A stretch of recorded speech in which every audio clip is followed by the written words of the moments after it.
This page is the iconic cover of Nintendo Dream Volume 74, released on September 21, 2002. It's a fantastic snapshot of the GameCube era, featuring a huge render of Mario and friends promoting the tropical adventure of Super Mario Sunshine. Alongside Mario, Peach, Toad, and Bowser Jr., the cover highlights other major releases like Star Fox Adventures and the highly anticipated Pokémon Ruby and Sapphire. It also teases a lineup of exciting GameCube titles including the survival horror of Resident Evil 0, the online world of Phantasy Star Online, and the Japanese release of Lost Kingdoms 2, known as Rune 2. Adding to the hype, there's even a feature interview with legendary Sega developers Yu Suzuki and Toshihiro Nagoshi. This cover definitely had plenty for Nintendo fans to look forward to. This page is all about the Game Boy Advance title, Black Matrix Zero. It features a vibrant illustration of the main characters from this tactical RPG. You can see the central protagonist along with other party members, giving a good sense of the game's anime art style. The page includes two small screenshots showcasing the gameplay. One displays the isometric tactical battle grid where you move your units, and the other shows a visual novel-style scene with character portraits and dialogue. The text in the dialogue box translates to something heartwarming, like, "Surely Mephisto 2. I think if you eat delicious strawberries you'll feel better." It captures the blend of serious strategy and character interaction that flight plan games are known for. Black Matrix Zero brought the cult favorite series to the GBA, offering its signature grid-based combat and dark fantasy themes on the go. This page gives a great first look at the game's presentation and feel. This page is a full-page advertisement for Black Matrix Zero on Game Boy Advance, featuring character art and screenshots. It announces the release date of August 30th, with a standard price of 5,800 yen. This page is a full-page advertisement for the puzzle game Eggmania, released on Game Boy Advance and Nintendo GameCube on September 27th. The ad showcases the main character Eggo, block-dropping gameplay, and promotes a national tournament culminating at Tokyo Game Show 2002. This page presents the table of contents and a game index for the issue. It's packed with exciting features, including a major interview with Sega legends Yu Suzuki and Toshihiro Nagoshi, offering insights into their latest projects. There's an extensive, 30-page strategy guide for Super Mario Sunshine, covering everything from Delfino Plaza to Pinna Park, overseen by strategy guide experts. The issue also dives deep into key titles like Resident Evil 0, Star Fox Adventures, and the highly anticipated Pokémon Ruby and Sapphire. Other notable games featured include Kirby, Nightmare in Dreamland, Eternal Darkness, Skies of Arcadia Legends, Golden Sun, The Lost Age, Super Robot Taisen R, and Super Mario Advance 3. The Game Index lists a wide array of GameCube and Game Boy Advance titles covered, showing the breadth of content within. Regular columns cover game news, fan questions, developer interviews, and more, offering a comprehensive look at the Nintendo gaming scene. The page is visually enhanced, with screenshots from Star Fox Adventures, and an appearance by Bowser Jr. from Super Mario Sunshine. This page is a full-page advertisement for the Game Boy Advance title Custom Robo GX, highlighting the game's robot action, RPG gameplay, and customization features. This page is a fantastic reader present campaign. The magazine is giving away a ton of cool stuff, celebrating the upcoming details for the Game Boy Advance Kirby game, and offering popular software and hardware. Featured prominently is Animal Crossing's Tom Nook, holding a present, surrounded by cheerful sunflowers. The prizes are impressive, including a GameCube console, a Game Boy Advance console, and a memory card 251. Software giveaways cover a great mix: the intense fighter Capcom vs SNK 2EO, the family-friendly Mickey's Magical Park, the explosive Bomberman Generations, the platformer Pinobi and Felice, and the dungeon RPG Monstergate. Beyond the games, there's a great selection of merchandise, perfect for fans. You could win Kirby plushies, soundtrack and theme song creds for the Kirby anime, or even Kirby playing cards. Animal Crossing fans weren't left out, with a special letter set and a card e-file up for grabs. There's even a cool Klonoa goods set. It's a great way to thank readers, offering everything from major consoles to collectible items. Just fill out a postcard with your desired item number by the September 5, 2002 deadline for a chance to win. The winners would be announced in the Volume 77 issue. This page is packed with essential info for the next month, highlighting upcoming game releases and major events. The big news is the launch of GameCube's first online software, Phantasy Star Online Episode 1 and 2. This is a huge deal, coming with a dedicated modem adapter and even a 30-day free trial campaign to get everyone online and experiencing the thrill of adventuring with others, just like the developers talked about. The page also gives us a preview of the Tokyo Game Show 2002, which is changing to a yearly format this year. Lots of exciting GC and GBA titles are expected to be on display from a range of publishers, including Sega and Tommy, with Nintendo also planning a presence. It's shaping up to be a show full of hot new games. Finally, there's a calendar covering August and September 2002, listing key dates. We see various events, like Super Smash Bros., Melee tournaments happening at Toys R Us stores, and the Tokyo Game Show dates themselves. Several game releases are marked, including Phantasy Star Online Episode 1 and 2, Captain Tsubasa, and Zoids vs. for GameCube, plus titles like Super Mario Advance 3, Yoshi's Island, and Samurai Evolution for Game Boy Advance. There are even some Disney sports titles listed. It's a busy couple of months ahead for gamers. The page features some familiar faces like Pikmin characters, and shows off the GameCube console alongside the online announcement. This page dives into the stats that Nintendo fans care about, presenting the Nintendo Hyper Ranking. On the left, we see the software sales top 20 for late July, early August. Topping the chart is Super Robot Wars Star, but closely behind is Super Mario Sunshine, showing strong sales just a month after release. Other games like Custom Robo GX and Shaman King also made the top slots. On the right, the Reader's Choice. Most anticipated new titles top 20 showcases what fans are looking forward to. The tentative Zelda GC title is number 1, followed by Star Fox and Mario Party 4. Upcoming hits like Pokémon Ruby and Sapphire and Metroid Prime also ranked high, indicating strong anticipation for the future GameCube and Game Boy Advance lineups. The page also features a dedicated survey about Super Mario Sunshine. A pie chart reveals that a significant portion of readers have already bought the game, 38.3%, with even more planning to buy it, 48.7%. Reader comments express enjoyment of the game's challenges and the new water pump mechanics. A screenshot shows off the vibrant gameplay, with the caption mentioning how fun the water action is and how easily players can lose track of time. This page brings some exciting news about a major new player in the game development scene. A new company called Genius Sonority has been formed, backed by huge names. Nintendo and the Pokémon Company are investors. Even more interesting is that the staff includes key people who worked on legendary RPGs like Dragon Quest and Mother. The president is Manabu Yamana, known for his work as the main programmer on Dragon Quest titles like DQV and DQV2. The company's name translates to Pleasant Sounds Resonate in the Heart, which sounds promising.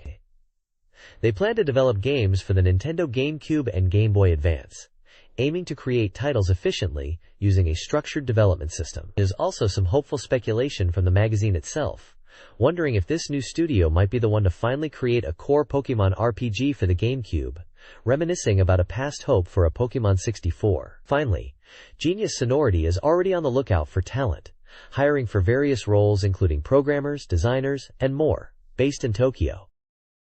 Square Enix announced 4 new game titles in major franchises: Final Fantasy Crystal Chronicles, GameCube GBA Spring 2003, a new Final Fantasy Tactics, PS Winter 2003, with Ogre Battlestaff, a new Seiken Densetsu, likely Legend of Mana Sword of Mana, PS Summer 2003, and a new Chocobo game, late 2002.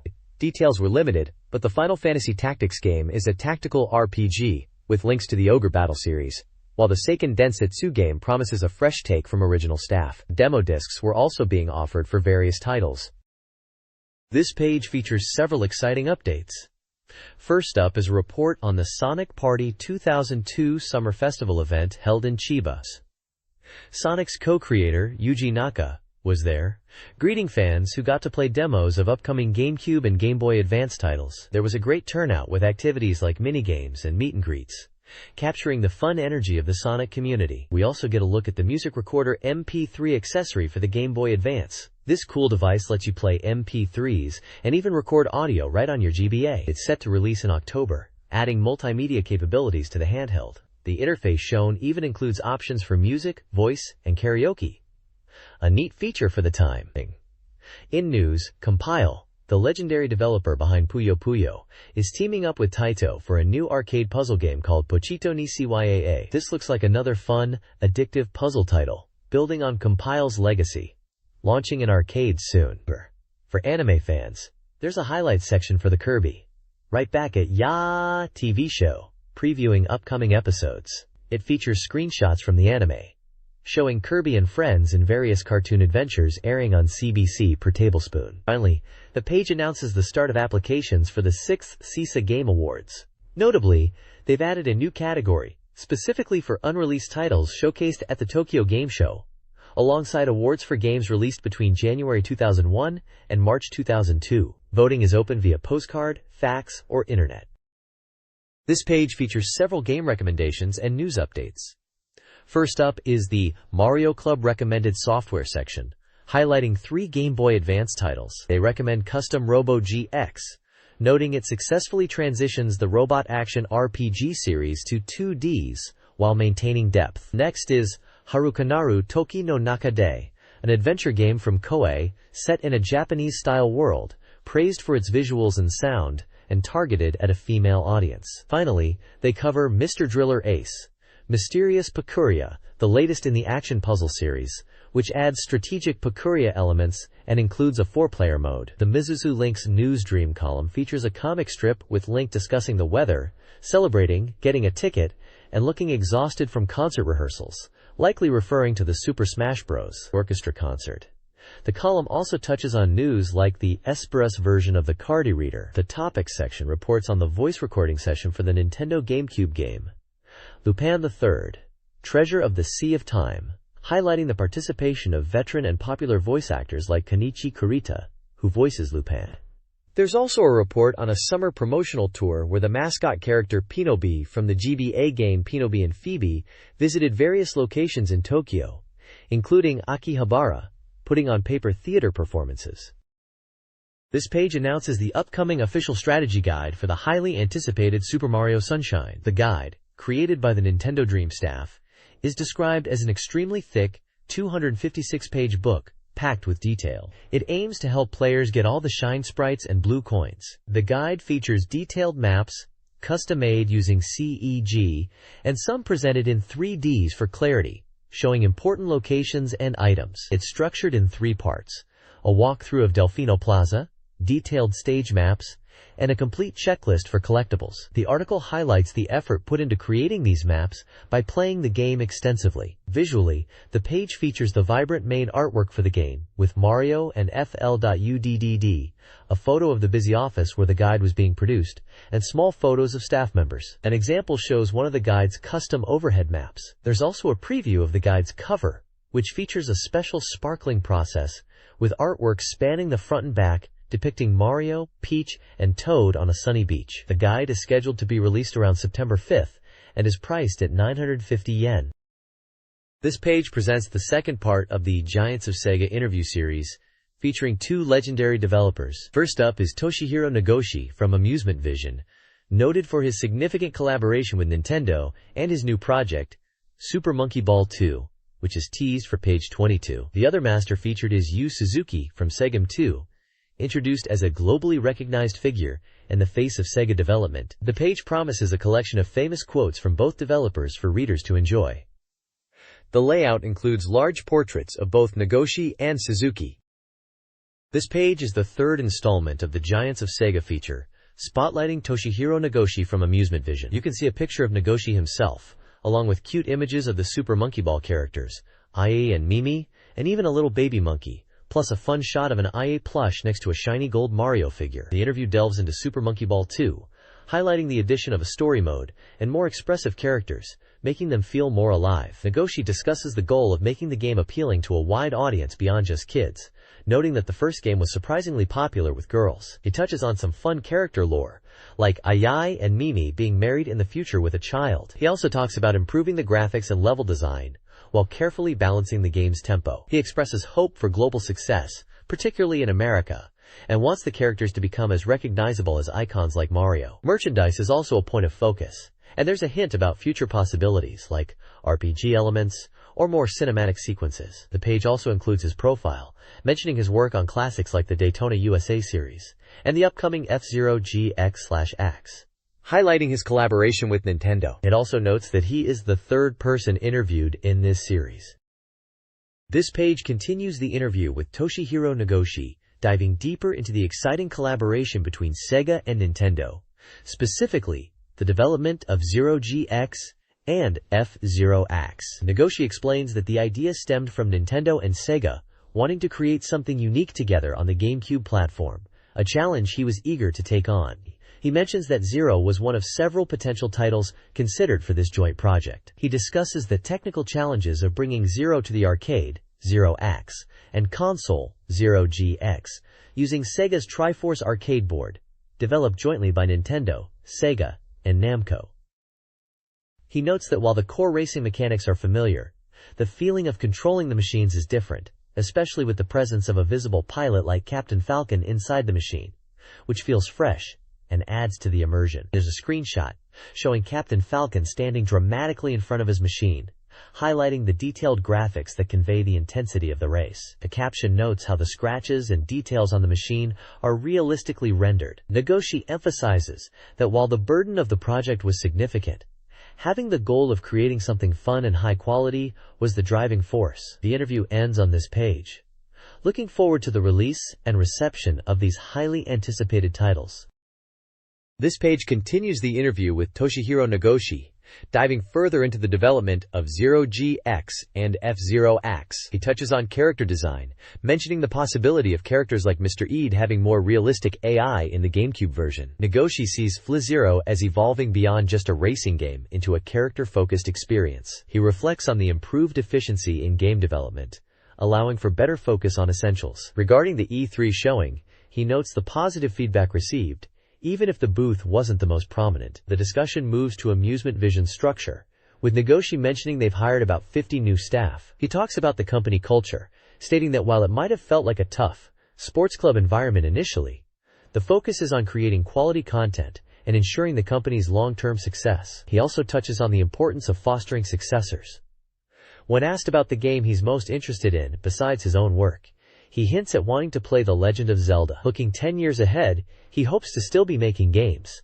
And even with a month off, his mind would likely still be on game ideas. A screenshot of a futuristic city stage from F-Zero-GX/X is shown, with a caption pointing out its cool, subtly Asian atmosphere. This page continues the fascinating interview with Toshihiro Nagoshi, diving deeper into his thoughts on game development and life. He shares a cool trick for capturing ideas, keeping memo pads everywhere so he can jot things down the moment inspiration strikes, whether he's in bed or eating. He admits, looking back at old notes can be weird, but sometimes those random thoughts become crucial game elements. When asked which game he'd take to a deserted island, Nagoshi picks Super Monkey Ball 2. He says he wouldn't choose a game he made himself because he wouldn't want to replay it, but Super Monkey Ball 2 is just a comfortable, replayable game for him. A screenshot of the game is shown, featuring a T-Rai ready for some aquatic adventure. His current biggest interest, he reveals, is Sega itself, particularly now that he's become a director at headquarters. This new role has him thinking about the company's future on a much broader scale. He also briefly answers some more personal questions, like his preference for tall women, and hilariously saying he'd want to be around 173 centimeters if reborn. Offering advice to aspiring game creators, Nagoshi emphasizes that while the industry attracts many, ultimately talent and genuine interest are key. He advises getting hands-on experience rather than just intellectualizing the process. Finally, when asked what he'd do with 100 million yen, he immediately says he'd spend it all impulsively, highlighting his self-described entertainer-like nature rather than a desire to save. This page marks the fourth entry in the Sega's Masters interview series, featuring the legendary Yu Suzuki, known for groundbreaking games like Hang-On, the Virtua Fighter series, and Shenmue. This is highlighted as the first long interview with Suzuki for this magazine, setting high expectations. Suzuki shares his initial thoughts on developing for the GameCube after participating in its development. He mentions his team's Beetlecazers racing game, noting its surprisingly fast development speed following its announcement. He describes the GameCube itself as having a friendly and cute design, finding it easy and enjoyable to work with.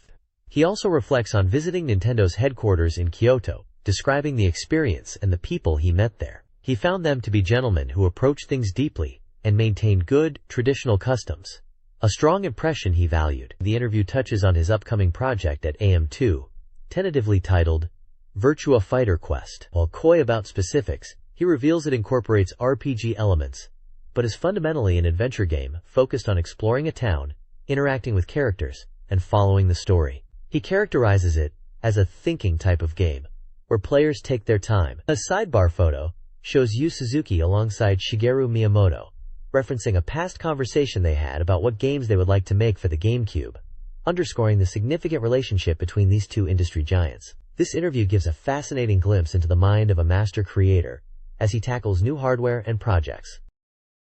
This page continues the fascinating interview with the legendary Yu Suzuki. You can see a cool shot of Pei-chan from Virtua Fighter here, which is fitting as he dives deeper into the mechanics of fighting games. Suzuki explains just how challenging it is to balance a fighting game like Virtua Fighter. He contrasts its demand for split-second, 60 frames per second timing with the more relaxed pace of games like Animal Crossing, highlighting the precision required in VF.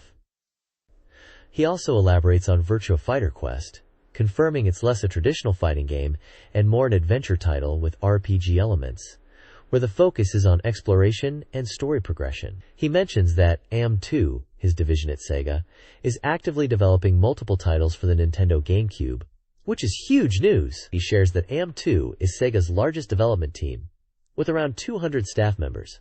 Interestingly, he reveals that the AM2 team has a strong fondness for Nintendo hardware and the company itself. Suzuki touches on his creative philosophy, describing it as taking reality and turning it into a game, drawing inspiration from real-life experiences for his groundbreaking titles.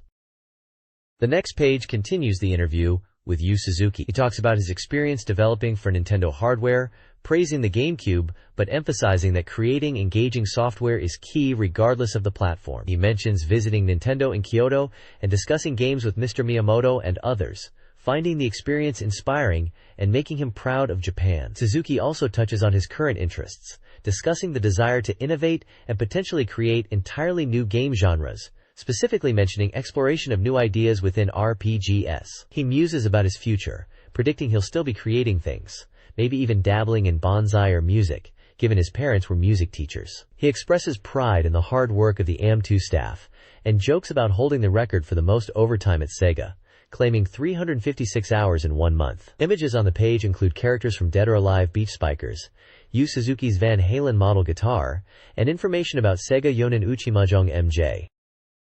Yu Suzuki, in a follow-up interview, reveals his desire for a windsurfing vacation if truly free, but prioritizes work-related travel to collect inspiration from places rich in art, history, and stories. He values personality and appreciation for art over looks in a partner. Suzuki's current passion is motorcycles. For a deserted island game, he'd jokingly propose a versus whack-a-mole game. Reborn, he'd choose to be like Yoda. His advice to aspiring creators is to create experiences for others, develop their own values, and embrace unique ideas. The interview also touches on the AM2 logo's inspiration and Suzuki's encounters with celebrities like Spielberg and Jackson. This page dives into the highly anticipated Super Monkey Ball 2 for the Nintendo GameCube. The big news is the addition of a story mode. The core game, a puzzle action experience, is even more polished, with over 150 stages packed with obstacles like giant spinning tops and moving floors. Screenshots show off varied levels, including a jungle stage and a futuristic city, highlighting the game's colorful visuals and tricky level design. The page also delves into the characters, offering profiles that shed light on their monkey relationships. Ai is described as loving bananas above all else, living a carefree life, and overcoming hardship with banana power. Mei, Akariai's future daughter, is a firm and steady character who loves Akariai, though she's a bit grumpy that he seems to prefer bananas. Gongon, once a rival, is now a friend, known for being a rough but loyal companion who trains daily and is incredibly strong. Finally, the villain, Dry Bad Boon, a genius scientist who thwarts Ajay and Mimi's future wedding attempts, is the big bad, always foiled by his own carelessness. There's also a mysterious assistant who is quiet and gets left behind but dutifully does their work. The page teases the mystery surrounding Drive Bad Boon's appearance and how it disrupts the peaceful monkey world. This page showcases the stunning environments of Super Monkey Ball 2 and delves into its robust collection of party games. The main game features beautifully redesigned stages, difficult to fully appreciate during intense gameplay. We get a glimpse of 4 distinct worlds: a lush jungle with a giant waterfall, the dark and mysterious deep sea with a sunken ship, a dangerous lava zone featuring a dragon statue, and a unique sky world above the clouds, where the sun and moon change with time. The article also hypes the game's 12 party games, boasting quality comparable to standalone titles. Two highlights are Monkey Futsal, a strategic soccer game ideal for one-on-one matches, and Monkey Fight 2, a thrilling battle royale mode that has captivated the editorial team. Monkey bowling is also being practiced for a future feature. The enthusiasm for the variety and quality of these minigames is palpable. This page focuses on the upcoming GameCube RPG, Skies of Arcadia Legends, known as Eternal Arcadia Legend in Japan. It highlights the game's unique world of floating islands and skyships, following the adventures of air pirates like the protagonist, Vise. The article emphasizes the game's two distinct battle systems, both driven by a shared spirit, guts, mechanic. First is the character-based Scramble Battle, a command-driven system where party members and enemies mix it up with dynamic camera angles and flashy attacks like magic and special moves. The guts meter is crucial here for powerful actions. Second is the ship-based Cannon Battle, offering large-scale ship-to-ship combat. While sharing elements with Scramble Battle, it focuses on strategic use of main cannons, torpedoes, and other ship weapons. The article notes that strengthening your ship is key, and assures that even under heavy fire, you won't be instantly defeated if your ship's HP holds. The screenshots showcase intense ship battles and Vise performing his signature Cutlass Dance special move. Sega is hyping this as a major release for the GameCube.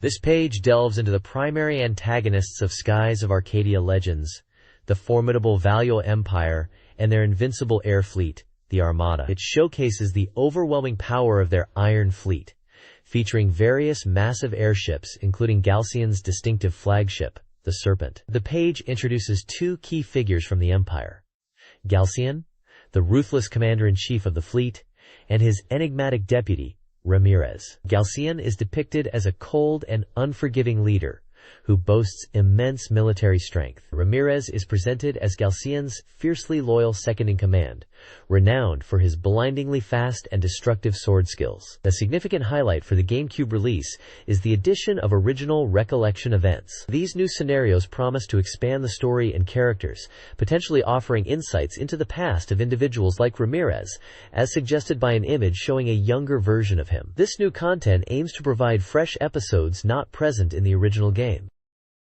This page highlights Phantasy Star Online Episode In-2 for the Nintendo GameCube. Set 7 years after the events of Episode Is, this release introduces Episode 2, exploring new areas discovered on Ragol. A major upgrade for players familiar with the original is the inclusion of previously online-only battle stages, like the VR Shrine and VR Spaceship, which are now playable in single-player mode, opening up entirely new virtual worlds to explore. Damage taken in these VR spaces is just as real as in the physical world, so stay sharp. The page features the new navigator character, Errol Pearson, a fresh operator from the Pioneer 2's research facility.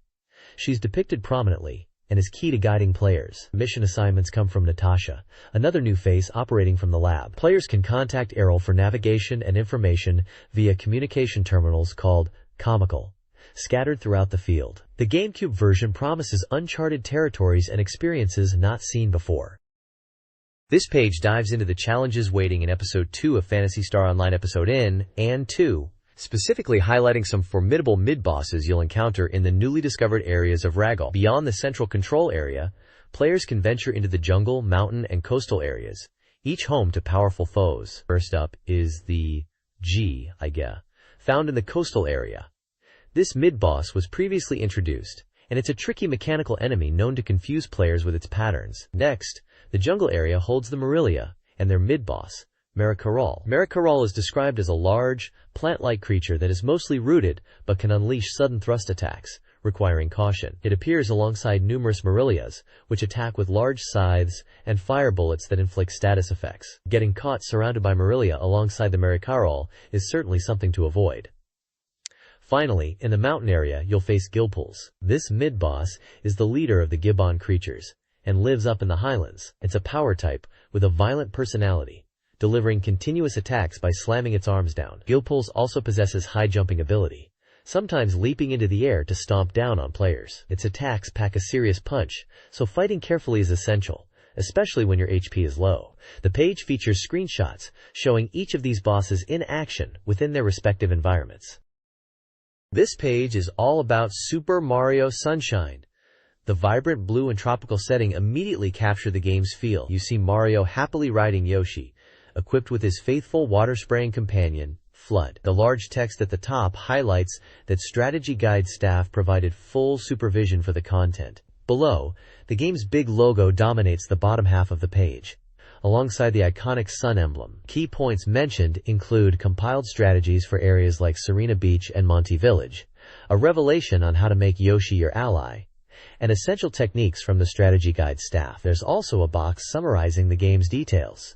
It's Super Mario Sunshine, published by Nintendo, released and priced at 6,800 yen, an action game for one player requiring 7 memory card blocks. The page also boasts a 30-page complete strategy, suggesting extensive coverage within the magazine. It's clear this page is enticing players with in-depth tips for their tropical adventure.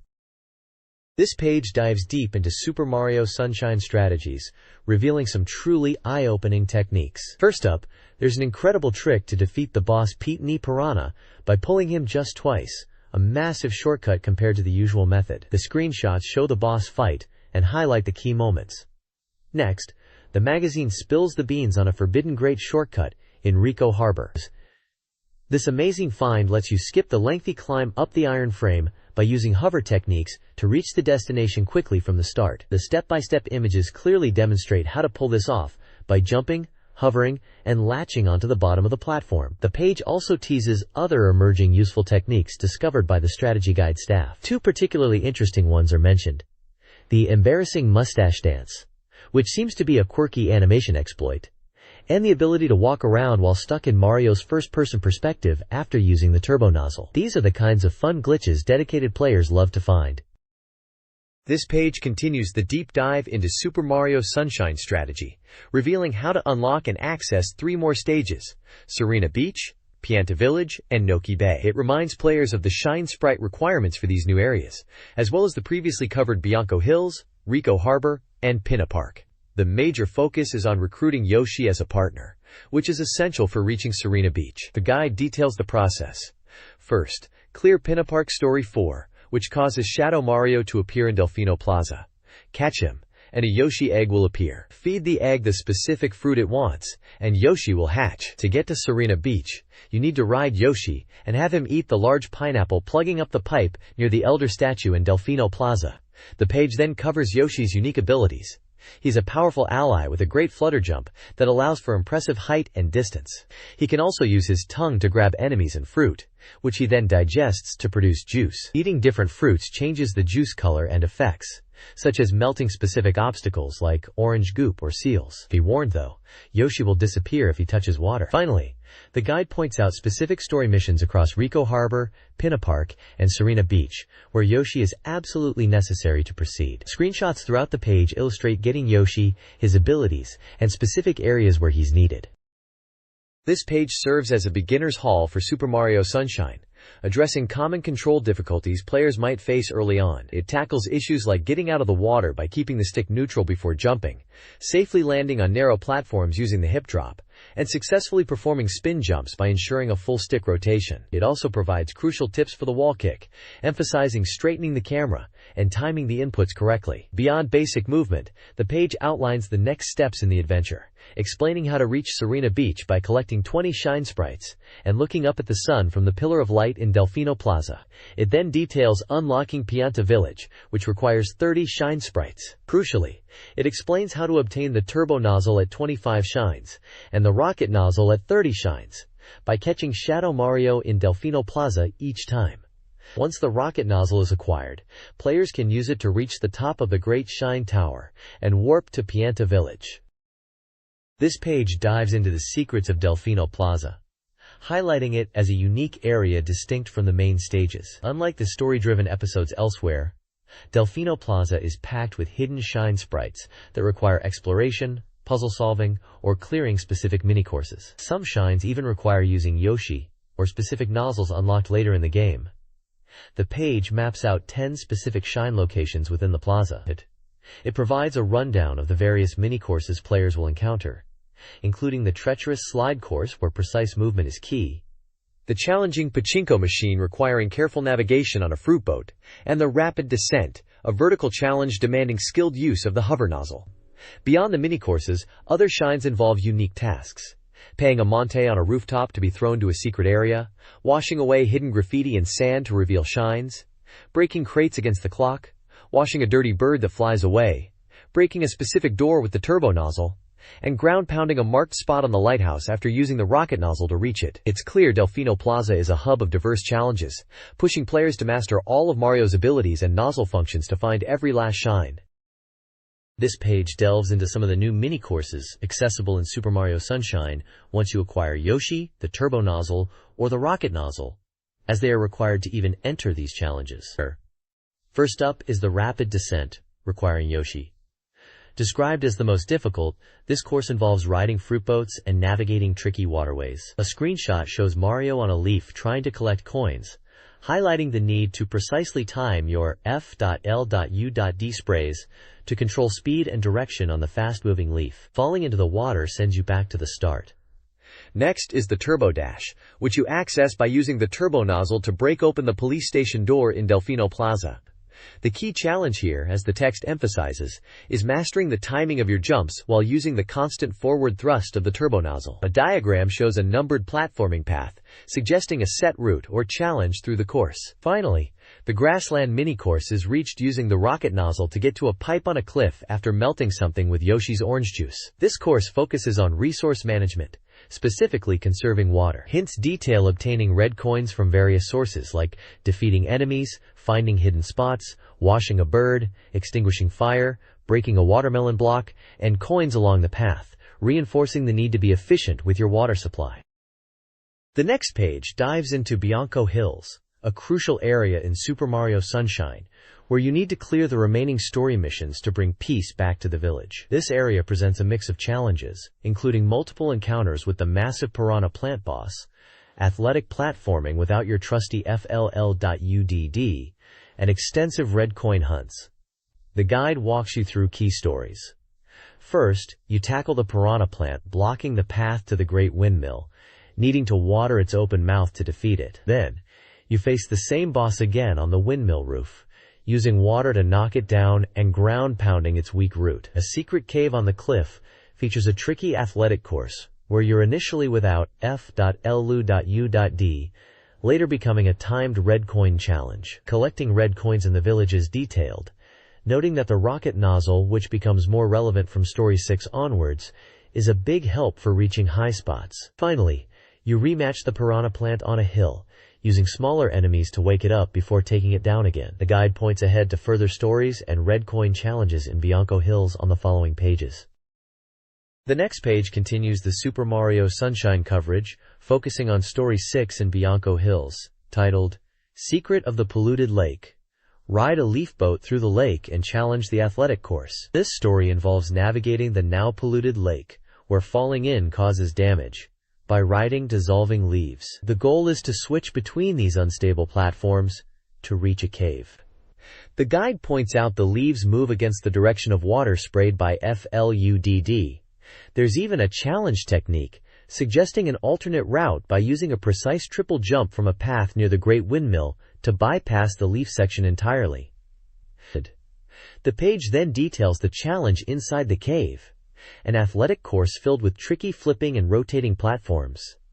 This segment, required to get a shine, emphasizes careful movement and smart camera control. It breaks down how red and blue platforms alternate flipping and describes the specific rotation pattern of the cube platforms, advising players to move against the rotation to stay safe. Finally, the guide discusses tackling this athletic course for a second time, likely for red coins. It notes that F.L.U.D is available this time, making the course much easier, as you can use the hover nozzle to bypass the difficult platforms and shorten your time. Hovering is particularly useful for collecting the red coins, but the guide warns to be careful when collecting the final coin, as the screen transition when the shine appears can cause you to miss. The next page dives back into Super Mario Sunshine's Bianco Hills area, covering Stories 7 and 8. Story 7, titled, Defeat the Fleeing Shadow Mario with Pump Water, quote, tasks you with chasing down Shadow Mario once again. This time, he's zipping around the village area. Just like before, your goal is to spray him with FL.UDD's water until he's soaked enough to stop. The guide notes he'll try to escape across rooftops and along the river, but he eventually comes back down to the ground, making him vulnerable to being cornered and sprayed. A useful map highlights specific points where Shadow Mario pauses, suggesting these are prime opportunities to drench him. Defeating him nets you the Story 7 shine. Story 8, Master Jumping on Ropes and Collect Red Coins, is a follow-up to the earlier red coin challenge in this area. You need to gather 8 red coins located high up, often requiring you to use ropes suspended over the lake. A key technique highlighted is using the hover nozzle after jumping from ropes or unstable platforms to ensure safe landings and avoid falling into the water. The guide specifically points out the ropes near the Great Windmill. Once all 8 coins are collected, the shine appears by the windmill, and you'll need to make a strategic jump, potentially from those same ropes, to reach it. This Super Mario Sunshine guide details Ricco Harbor's challenges. Defeating the blooper boss revives the town, and Yoshi is crucial later. Story 1 involves defeating a blooper in a container. Story 2 is a timed blooper surfing race through a cave. Story 3 is a platforming climb to a high cage. Story 4 requires navigating rotating platforms in Ricco Tower. Story 5 is a rematch of the blooper boss near the helipad. Screenshots illustrate the mechanics. Stories 6 to 8, involving Shadow Mario and Yoshi, are covered on subsequent pages. The area features diverse challenges, including races, platforming, and boss rematches.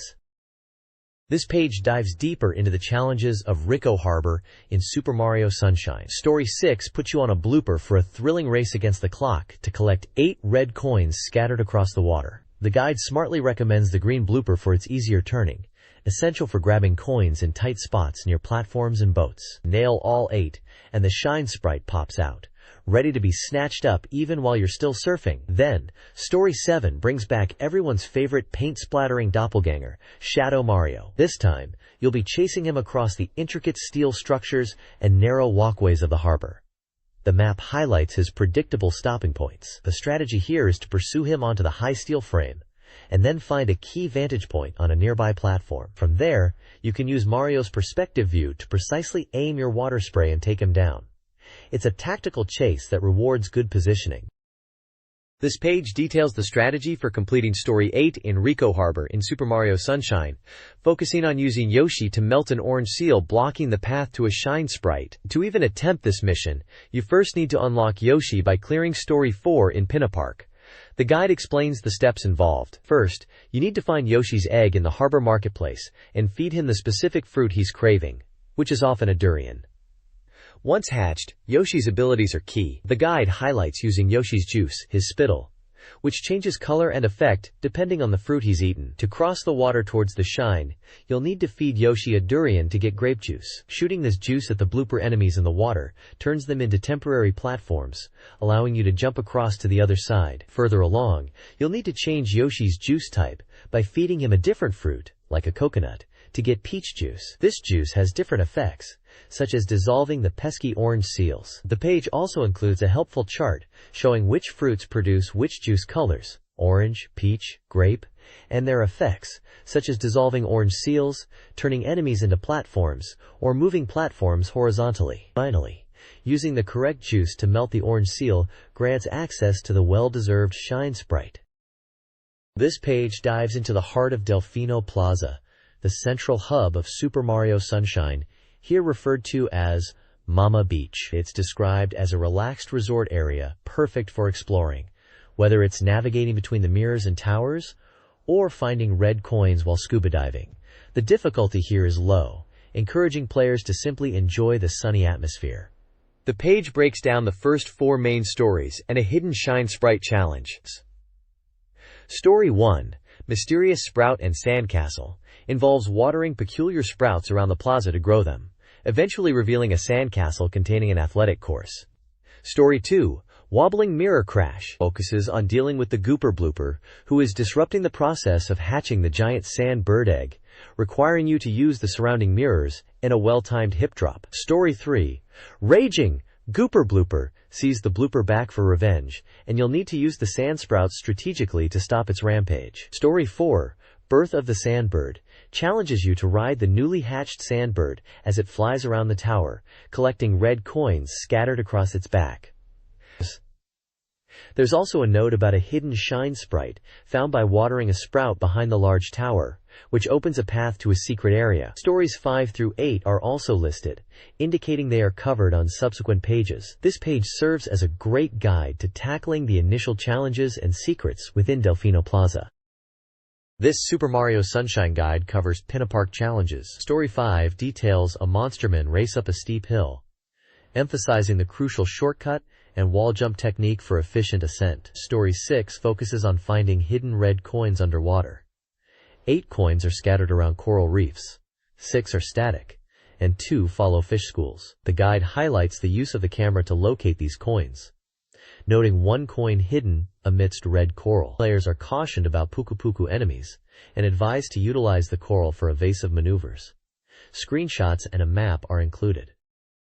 This page is a strategy guide for Super Mario Sunshine, specifically tackling Story 7 in Bianco Hills. The objective is to catch Shadow Mario, who's notoriously fast and covers a wide area. The guide emphasizes that he runs non-stop, making it difficult if you lose sight of him, and suggests tactics to guide him away from tricky spots and find efficient waiting points. It breaks down strategies across 5 key areas marked on a map. For instance, chasing him uphill, point 1, is tough, so it's better to wait for him to come down. The area around the tower and bee nest, points 2 and 3, is highlighted as a good place to wait and ambush him as he descends. Chasing below ledges, point 4, and near the upper plaza, point 5, requires caution, as he's prone to sudden U-turns and body slams. A useful technique mentioned is waiting on the large reflective surface and hitting him from above. It might take time, but it's a reliable method. The focus is on strategic waiting and positioning, rather than just blindly chasing. This page provides a detailed strategy guide for Super Mario Sunshine, specifically covering the challenging Story 8 mission in Pinapark, the Watermelon Contest. The objective is to successfully transport the largest watermelon from its starting point on the hill down to the goal area. The guide stresses the critical rule: the watermelon is instantly destroyed if it comes into contact with obstacles, enemies, or water. It presents multiple tactical approaches. You can attempt a high-risk, high-reward strategy by rolling the watermelon directly down a steep slope, potentially saving significant time. Alternatively, a safer method involves taking the longer route along the designated pathway. The guide also offers advice on dealing with the annoying red Poihana enemies that swarm the area, advising how to flip them over effectively to protect your precious cargo. Finally, it covers navigating the precarious bridge over the water, the last major hurdle. As a bonus, there's a tip on how to earn coins by delivering smaller watermelons that aren't part of the main contest. This page dives into Pinapark, the vibrant amusement park location in Super Mario Sunshine, offering strategies to clear its various episodes while enjoying the attractions. It breaks down the different story missions found within the park.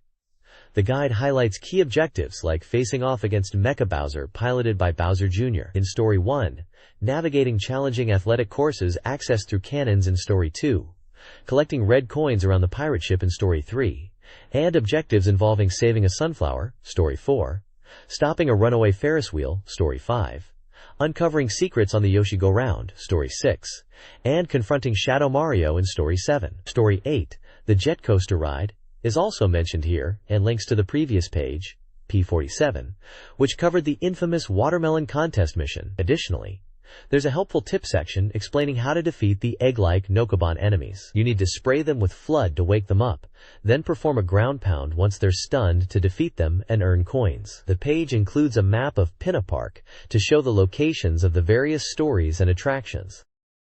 The next page continues the Pinapark guide for Super Mario Sunshine, focusing on Story 5.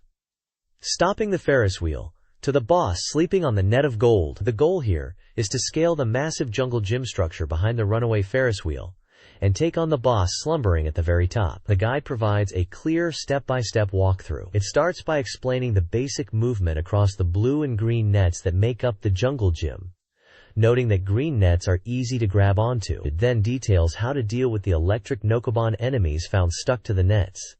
You need to get behind them and use a ground pound to defeat them easily. A key technique highlighted is using the side somersault combined with FLUDD's hover nozzle to quickly ascend or reach tricky green nets. There's even a challenge technique section for a daring shortcut from the Ferris wheel area directly towards the blue net, requiring confident use of the side somersault and dive and jump maneuver. Finally, the guide shows you how to reach the top platform where the boss, the Electric Nokoban King, is sleeping on a golden net. A simple jump from the ropes above is all it takes to defeat him and claim the Shine Sprite. The page includes helpful screenshots illustrating the net navigation, enemy encounters, the boss fight, and the location of the Shine.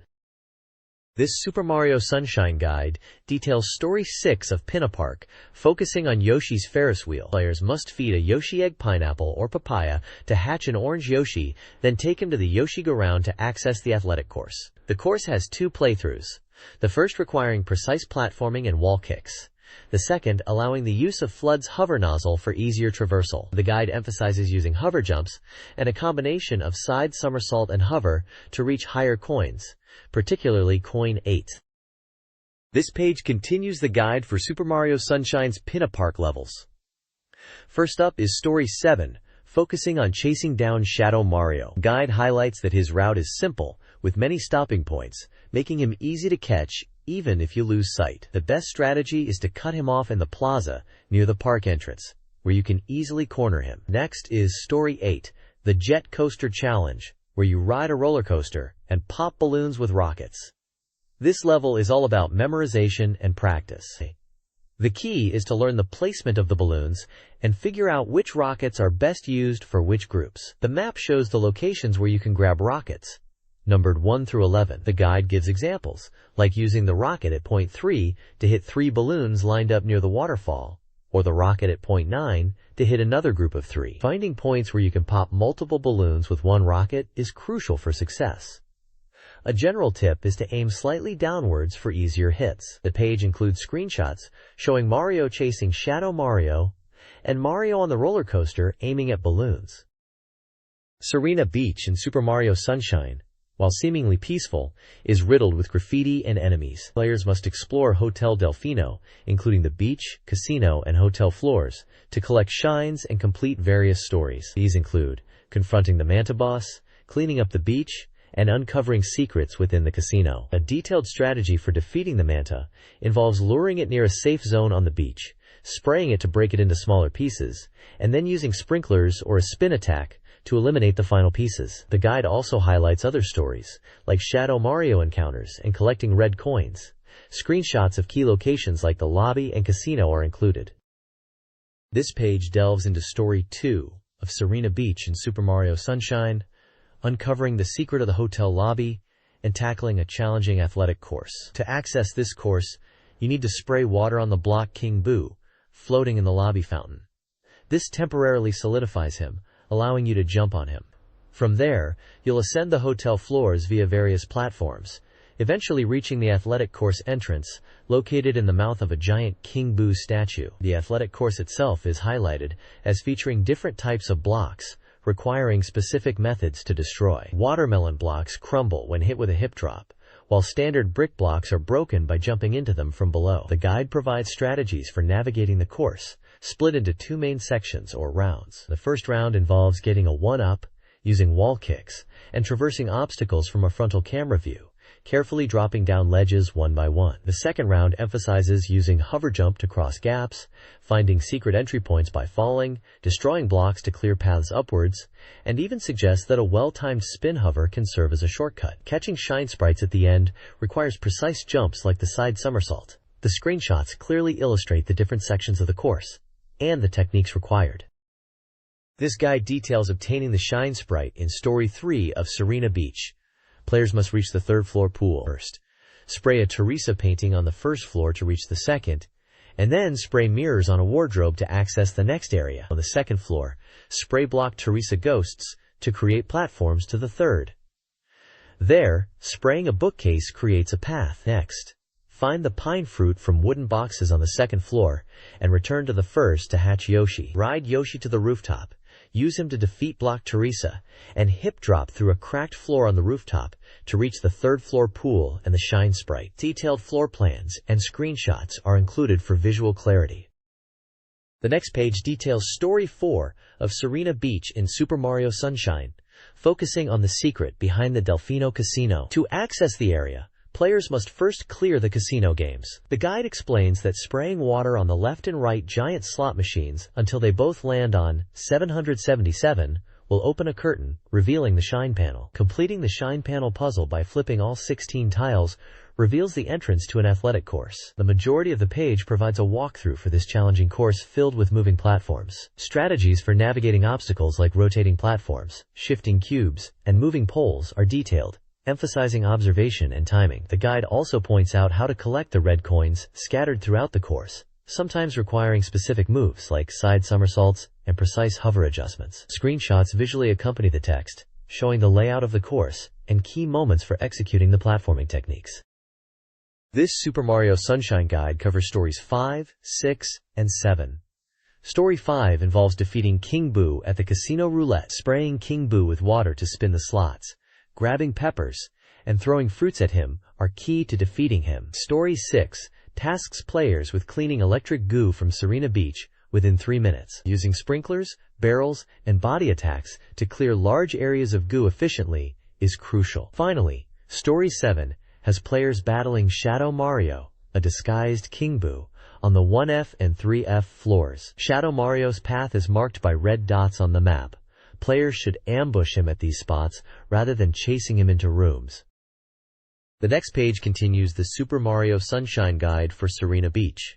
It focuses on 2 key collectible types in the area. The first section details collecting the 8 red coins hidden throughout the first, second, and third floors of the hotel within a 5-minute time limit as part of Story 6. Maps are provided showing the location of each coin, and the guide outlines a specific route starting from the lobby red switch, moving through areas like the men's and women's toilets to reach the upper floors, the closet, the couple's room, and even using a trampoline bed to access rooftop areas for the final coins. The second major section reveals the locations of 8 blue coins hidden around Serena Beach.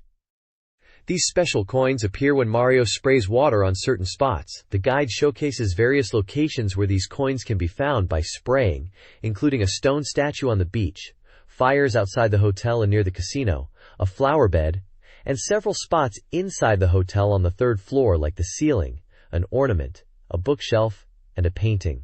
Successfully spraying these hidden spots causes the blue coin to pop out. This page dives into Pinapark, also known as Mare no Airi, in the Japanese version of Super Mario Sunshine. The level is described as tricky, featuring complex terrain, steep cliffs, and deep water, requiring proficiency in various jumps like spin jumps and wall kicks to navigate. The guide focuses on the first story, aim for the cork blocking the waterfall. It details the process of climbing an intricate cliff face. Players must clean away the ubiquitous goop while ascending, avoiding projectiles thrown by Pokies, Koropu. The page highlights that cleaning specific fish graffiti on the cliffs will reveal hidden platforms, essential for progression. It shows screenshots of Mario cleaning the goop and the fish graffiti, which then causes platforms to appear, allowing Mario to reach the top and confront the Poki responsible for the blockage. It also briefly mentions the second story, which involves a boss battle at the mechanical ruins, directing the reader to the next page for details. A location for a hidden shine is also marked on the map. This page continues the guide for Pinapark in Super Mario Sunshine. It covers getting the second Shine Sprite and finding 2 hidden ones. For Story 2, you face the boss Gooper Blooper at the top of the mechanical ruins. The guide states the battle is the same as the previous Gooper Blooper fight in Rico Harbor. Pull his tentacles and then his mouth. Defeating him earns you the shine. Next, the page details a hidden shine involving wall kicking. By spraying water on specific fish reliefs on the cliff walls, hidden platforms appear, allowing you to wall kick your way up a vertical shaft. It mentions that the path is tricky, but you need to head up and right, and you must be quick because the platforms disappear after a while. Finally, there's another hidden shine found on a high cliff. After reaching this area, you'll find a golden bird. Spraying this bird repeatedly with water will eventually transform it into a Shine Sprite. This page dives into the adventure in Monty Village from Super Mario Sunshine. highlighting its unique feature of changing between day and night depending on the story. It covers the first story where you need to deal with 3 troublesome creatures called Can, who are described as pets causing chaos and spitting fire. The guide shows how to use Flood to extinguish their flames, and notes that they charge directly at Mario. A key tip is that standing on elevated surfaces like wooden boxes makes you safe from their attacks. The page also mentions the second story takes place during the day and is a Monty race. A map of Monty Village is included, showing the routes for both Story 1 and Story 2. There's a small tip about recovering health by breaking open wooden boxes for coins, advising caution as the number of coins is limited. This Super Mario Sunshine guide page covers Monty Village, completing Story 1 by detailing how to defeat the Can creatures. Players must extinguish their flames with Flood, grab their tails, and throw them into the central spring 3 times. Story 2. The mysterious Montaman returns, tasks players with racing Montaman to a palm tree. Mastering the head slide, using water spray, and analog stick control is crucial for winning. Specific tips include using spin attacks or flips during slopes, and using a front flip for faster recovery. Finally, the guide reveals 4 hidden blue coins located around Monty Village, their visibility dependent on the time of day. This page previews Kirby, Nightmare in Dreamland, tentatively titled Hoshi no Kabi GBA, for the Game Boy Advance. It highlights a major series first. 4-player simultaneous play using the GBA communication cable. Described as a power-up of the original Famicom title Kirby's Adventure, the game features significantly improved graphics and smoother controls. Screenshots showcase the vibrant visuals and action, including multiplayer gameplay with different colored Kirbys. The magazine notes that the game perfectly reproduces Kirby's signature fluffy feel while adventuring, and that players can cooperate by copying different abilities, making the adventure even more fun. It also mentions the competitive aspect, comparing the colored Kirbys fighting among friends to Super Smash Bros. A small box provides key details. The game is published by Nintendo, slated for an October release, price undecided, is an action game for 14 players, and supports the GBA communication cable. Another comparison shot shows the classic boss Wispy Woods, emphasizing the complete graphical overhaul compared to the original FC version.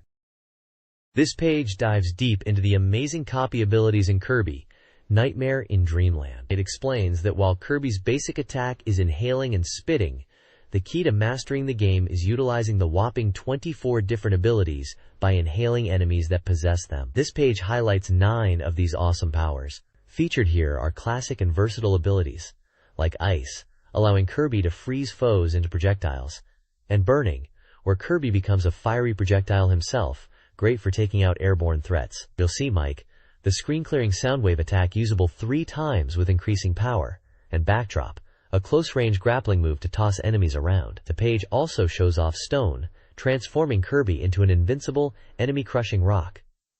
Parasol, which lets Kirby strike with an umbrella and gently float. Sword, a classic weapon with different attacks depending on Kirby's movement. And Fire, the iconic ability to breathe flames and even light fuses.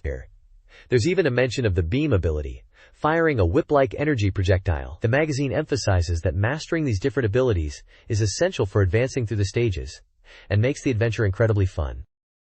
This page gives us our first real look at the upcoming Pokémon Ruby and Sapphire for the Game Boy Advance, revealing that the adventure takes place in a brand new location, the Hoenn region. The page shows off screenshots comparing Hoenn's vibrant, nature-filled landscape to the classic Kanto region from Red and Green, and the interconnected Johto region from Gold and Silver. It really highlights the graphical leap to the GBA. We get introduced to some exciting new Pokémon we'll encounter in Hoenn. There's the Bite Pokémon, Poochyena, described as having strong fangs, and a look that suggests a future evolution into a powerful attacker. Then we see the high-speed flying Seer-type, Tailo, a cool little bird Pokémon that looks faster than it seems. There's also the Weasel Raccoon Dog Pokémon, Zigzagoon, noted for its unique appearance that's less bear and more raccoon dog, with intriguing details that might hide a secret. The page even shows a battle screenshot featuring Tailo, confirming how caught Pokémon will be marked. This new region and these new creatures are definitely hyping up the next generation of Pokémon. This page unveils more exciting features coming to Pokémon Ruby and Sapphire. We get a look at the brand new Pokémon contests, a different kind of challenge than battling.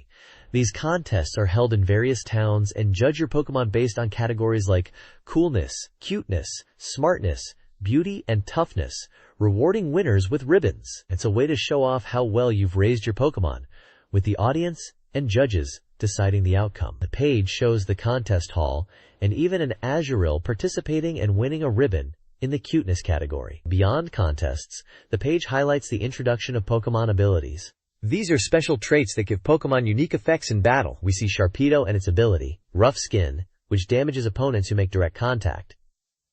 The screenshot shows Shroomish getting hurt just by attacking Sharpedo physically. We also see Kecleon and its ability, Color Change. This allows Kecleon to change its type to match the type of the move that just hit it, as shown when Kecleon becomes Grass type after being hit by a grass move. These abilities look like they'll add a whole new strategic layer to battles.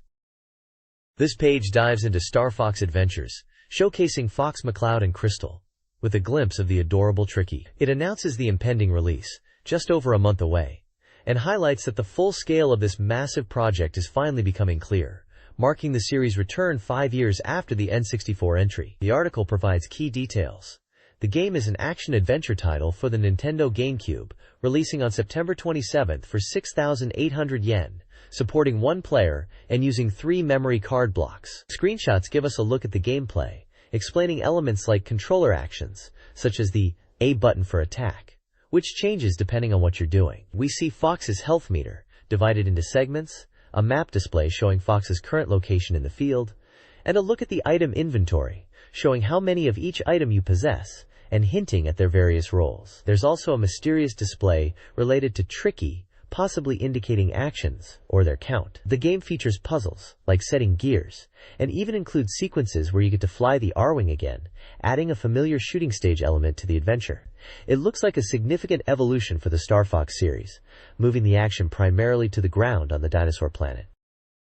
This page focuses on the details of Star Fox Adventures, diving into Fox McCloud's new weapon, the Crystal Staff, described as an all-purpose tool with various functions. Having landed on the ground, Fox battles the dinosaur army with this staff.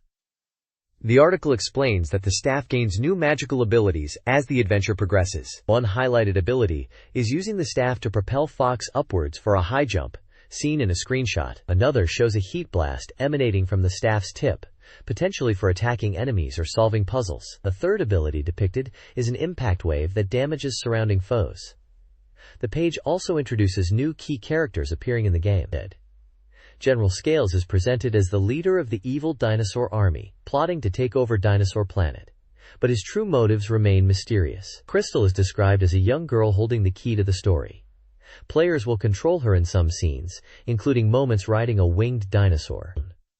Lastly, Tricky, a prince of the Earthwalker tribe, will accompany Fox, offering assistance throughout the journey. The page emphasizes that these 3 characters are likely to play significant roles in the game's substantial story. It seems like Star Fox Adventures is expanding its cast and gameplay significantly with this new direction. This page presents a story so far recap, setting the stage for a new Star Fox comic or manga, titled Star Fox Farewell My Beloved Falco. The recap begins 4 years after the events of Star Fox 64, during a peaceful time in the Lilat systems. Suddenly, the Star Fox team receives an SOS signal from Cat Monroe on the planet Titania. Falco Lombardi immediately heads out alone to assist Cat, while Fox McCloud and the rest of the team follow on the Great Fox. After rescuing Cat, Falco flies towards his mother's ship, but the team becomes embroiled in battle with remnants of Andross's army at a base on Titania, encountering Colonel Shears. 2 Arwings are destroyed in the fierce fighting, resulting in Fox and Falco being separated. Suspicious of Colonel Shears, the team tasks Slippy Toad with an investigation. Slippy discovers shocking data related to Andross's forces. It wasn't a bioweapon, but rather Drive Andross's Danoids. The page features comic panels illustrating these events, showing characters like Fox, Falco, Cat, Slippy, Colonel Shears, and concluding with a dramatic image of Fox facing a grotesque Andross-like figure. This recap clearly sets up a new adventure, involving the lingering threat of Andross, and, as the title suggests, a significant event involving Falco. This page picks up right after the shocking discovery. Fox realizes with alarm that the data Slippy found isn't just research from Andross's army, but Dr. Andross's own genetic data. Peppy is equally horrified, stating this looks like incredibly dangerous research. Fox quickly connects the dots, declaring that the enemy's objective must be the resurrection of Andros himself. Peppy, realizing the gravity of the situation and Slippy's presence at the base, cries out that this is too much for Slippy alone, and orders the robot to call him back immediately. However, Fox hesitantly reveals the grim truth. They haven't been able to contact Slippy for a while now. Peppy reacts with dismay, cursing, and wondering if they were already too late. This page focuses on the Star Fox team's reaction to the plot twist, and the dawning realization that Slippy is in grave danger. Characters like Fox, Peppy, and a robot are shown reacting to the unfolding crisis, building intense suspense around Slippy's fate and the enemy's sinister plan. This page continues the unfolding drama. Peppy is shown looking confused and then worried, seemingly searching for something or someone. The scene then shifts to a small, dark room where a distressed Slippy is sitting, wondering where he is. Peppy is shown again, looking frustrated. The focus then shifts to Fox McCloud, armed, and asking Peppy if he can see the base from his location. Next, Falco is shown, reporting that there's no noticeable movement from the enemy, and confirming that he's acquired the structural plans for the base interior. He declares they are ready to go whenever needed. Finally, the team appears to be coordinating their next steps. Fox states they will proceed according to the plan. A character resembling Crystal expresses hesitation about cooperating but concedes that if it involves Neshra and Tross, they have no choice. Falco adds that they will cause a diversion outside, creating an opening. The Star Fox team is clearly gearing up for an infiltration based on the newly acquired intel and the serious threat posed by Andros's potential return. This page kicks off the action as the Star Fox team begins their infiltration. Crystal reflects that the mission started because of data they stole. Fox gives the command, "All right, let's go!" and the team charges forward, immediately engaging various enemy soldiers and some distinct characters, including a rat seemingly armed with explosives and a crocodile. Amidst the chaos, one of the team members is surprised or hit by an attack. Elsewhere, someone, possibly Peppy or Slippy, urgently tells Fox to hurry, while Crystal appears distressed or injured, with Fox offering a brief apology. Simultaneously, the enemy forces react to the disturbance, with what looks like General Pepper demanding to know the cause, and a soldier reporting that those bandits are making a ruckus outside. The rat and crocodile characters seem to be enjoying the chaos, with the rat urging the others to raise hell, and the crocodile addressing Crystal or another female character as Sis. The page sets the stage for a full-blown confrontation as the infiltration escalates. This page continues the infiltration story, showing the enemy's reaction. The commander, who looks like General Pepper, orders his forces, including someone named Gorasu, to quickly put down the disturbance. Elsewhere, someone wonders why the attackers are coming back, and suspects they might have learned the data's secret and are now decoys. The action kicks off with dynamic panels showing characters fighting and kicking through explosions and chaos. We see the heroes, including Crystal and Fox, pushing forward, with Crystal cheering them on, saying, "That's the way to do it." The page ends dramatically with the sudden appearance of a giant, terrifying creature or robot, presenting a huge new threat for the team. This page continues the intense infiltration as the team confronts the massive creature that appeared at the end of the previous page. The enemy soldiers are surprised, asking if the attackers have come out again. Fox, along with Crystal and other teammates, pushes forward against the persistent threat, with Fox expressing his annoyance at the enemy's stubbornness. The scene then transitions to Fox running through a metallic corridor, calling out for Peppy and asking which way to go next. Peppy responds from down the hall, having found something, urging Fox to follow. The action remains high stakes as the team navigates the enemy base. This page continues the daring rescue mission. Fox McCloud is seen navigating the enemy base, encountering resistance, as Peppy Hare guides him towards the confinement room where Slippy Toad is held. Peppy calls out, asking about the room's status, and confirming they are just a little further, with navigation readouts showing the distance closing from 200 meters to 100 and then 50. Reaching the location, Fox blasts the door open and finds Slippy tied up. Slippy is relieved and grateful that Fox came to his rescue. With Slippy freed, Fox declares that the immediate priority is for them to escape the base together. This comic sequence captures the classic Star Fox dynamic of teamwork and rescue. The next page shows a comic strip featuring Fox McCloud and Slippy Toad from the Star Fox series. In the first panel, an enemy soldier spots them and yells, I found them! And the next, Fox responds with, damn!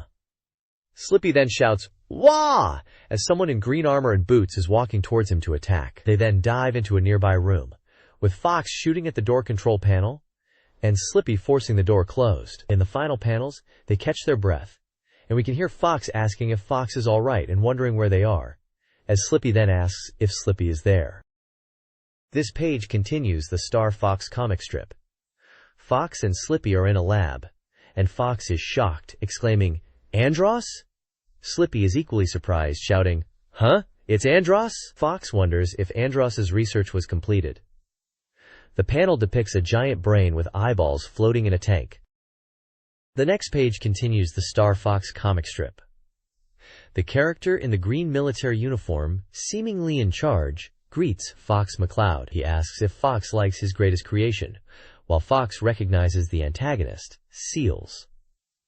Fox is shocked, accusing Seals of plotting to revive Antaros. A hulking figure emerges, prompting Fox to exclaim, what is that? The green uniformed character suspects that Fox knows too much about the stolen data, and the image concludes with a sinister character stating that Fox must die. The next page shows a continuation of the Star Fox comic strip. The dog-like character in the military uniform orders Fox McCloud to run away, while his pig-like creation attacks. Fox appears to be overpowered and struggling to escape. The next page showcases more of the Star Fox comic. The dog-like character, possibly Ross, is in pursuit, while the frog character expresses concern for Fox's safety, exclaiming, Fox is in danger! The dog character says, but first I have to do something about this guy. He says that the terminal can be operated, he continues, and states, I have Andros. The frog character is surprised. This page continues the Star Fox comic. The frog character, likely Slippy Toad, is in some kind of chamber with images of Andros, expressing fear and confusion, saying, who are you? Andros responds, stating, I don't know you. The final panel contains Fox and other Star Fox team members in a tense situation. Another frog character comments that Andros is not fully revived, calling him an incomplete product. The next page continues the Star Fox comic, where Slippy is operating a control panel, hoping to stop Andros's growth. Fox appears in a vision, declaring, I know you. In the final panel, there is an explosion, with someone shouting, Fox! This page shows the Star Fox comic continues, with an alien creature seemingly unharmed. The characters express their concerns and frustration, stating they have no more moves. One character suggests escaping, but another objects, saying that if they flee, Fox won't be able to escape. In the last panel, a character wonders what Falco would do in this situation.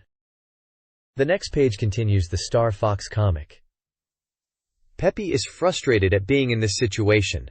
Falco says that he thought he would be a bit more tough in this situation. Peppy states he wouldn't even think about it, and Falco says he does not care about common sense and the opinions of others, and is always going to be himself. Faye says that the others should escape, and another character questions what about Anne? The next page of the Star Fox comic features Faye, stating that she will not escape, and a character says, how could you leave Anne? Another character remarks on how cat-like Faye is. Faye's team appears, and another character says, cool. Falco's brother arrives in a ship, with a character exclaiming about this. This page serves as a preview guide for new software coming out in the fall and winter. It encourages readers to finish up any games they haven't completed yet before the new titles for the GameCube and Game Boy Advance arrive. The page highlights anticipated and popular games, promising strategy information. The article starts by posing the question of Falco's arrival? The next page is a feature on Rune 2 for the Nintendo GameCube, a card-action RPG developed by From Software. It highlights the game's seamless transition into battlefields, allowing players to use cards in real time. The article contrasts this with the original Rune, where map movement and battles were separate. Rune 2 introduces a system where enemies roam the normal map, engaging the player without screen transitions. The reviewer appreciates this improvement, noting the increased sense of real-time action. Screenshots display gameplay and the game's card system. The page notes that the game is slated for release this winter. It also notes the high praise that the previous game received. This page covers the card system and map exploration of Rune 2 on the Nintendo GameCube. The game uses transformation cards to enhance puzzle solving and mobility. One example is the Birdman card, which transforms the player character into a bird-like creature for high-speed travel across the map. The article shows how the player can transform into the stone golem creature to use its special abilities. It also explains how players can use the Birdman card to cross lakes and reach new areas. The transformation system allows players to change into different creatures, each with unique abilities. The page features screenshots illustrating the transformation process and gameplay. The next page is a feature on Rune 2 for the GameCube, focusing on the card system, highlighting how it has approximately doubled from the previous game, reaching over 200 different cards. New attributes are being added to deepen the gameplay. The article notes the increase in the number of creatures appearing, with about 100 new species being added to the existing 100, leading to around 200 species in total, expanding the volume of the game, plus an increase in attributes and abilities. It also mentions that variations in battle style are being greatly enhanced. The page introduces some of these newly added creatures. Featured creatures include Nulia, described as a creature with a face and body that resemble a monkey and tiger, along with snake-like tentacles. Dryads, described as a creature dwelling in the trees. Then there is Salamander. And Thanatos, described as an otherworldly god of death with 3 faces. Desis, a unique weapon card that can kill enemies with one hit using a giant scythe. And finally, there is also a section about Machine Attribute, which is strong against fire, water, wood, and earth attacks, and is a man-made attribute, as well as Sabnok, a machine A-type creature that uses lasers. This page features Rune 2, set 200 years after the events of the original Rune, and introduces the main character, a young thief named Liz, who, like Katya from the previous game, can wield the key. Liz was raised by the thief Victor, and is a member of the thief group Butterfly Eye, and this article delves into her character and abilities to manipulate the key.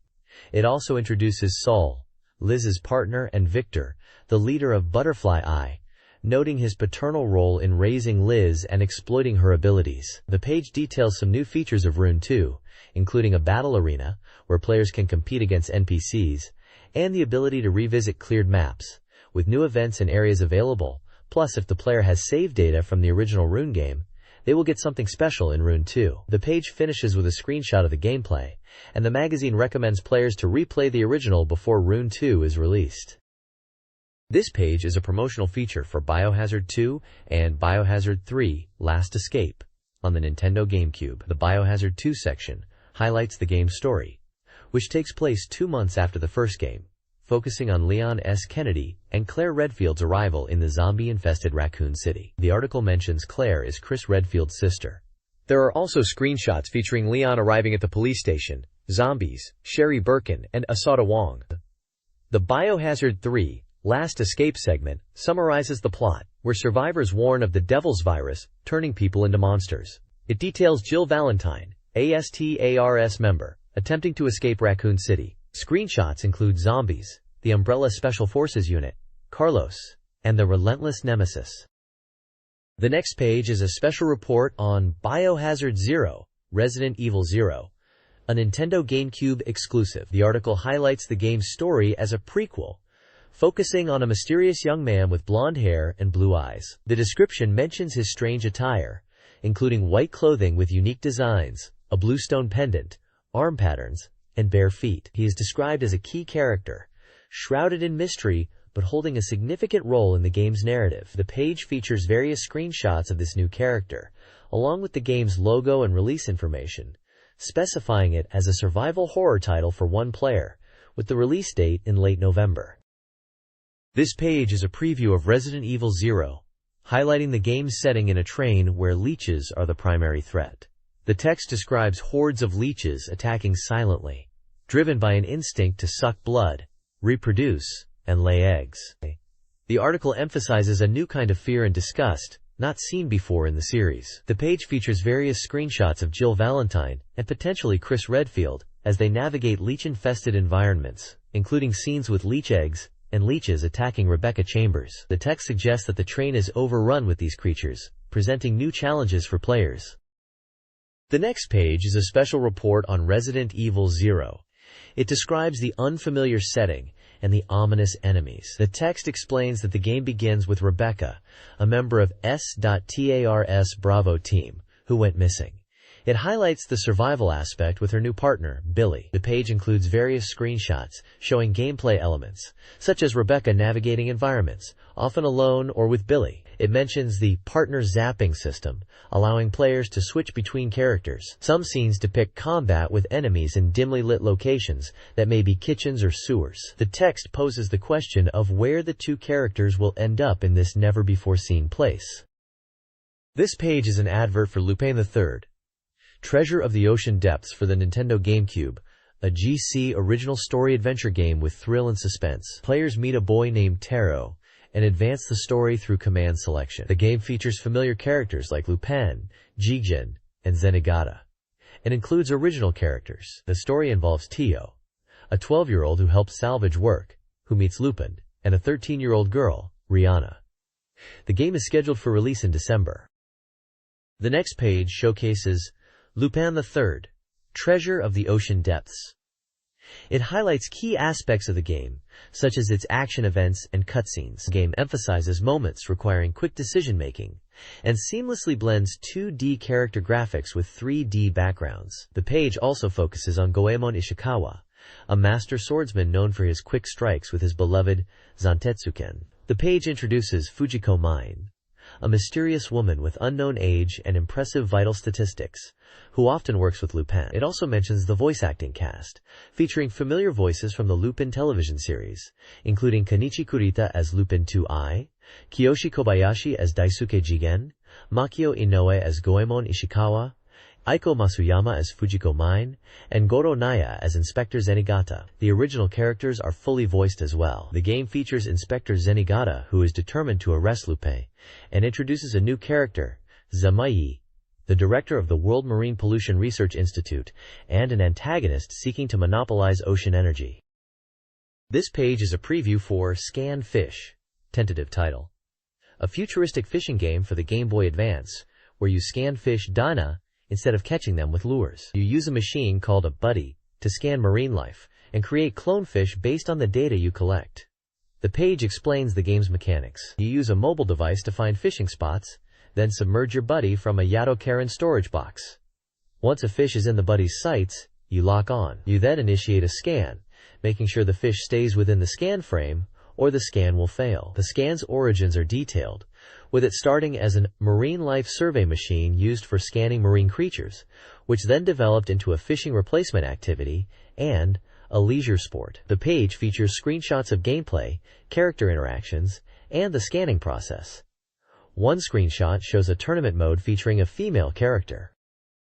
This page is a feature on Scan Fish, focusing on the clone creation and tournament aspects of the game. It details how scan data is used to create clone fish, which are then entered into tournaments.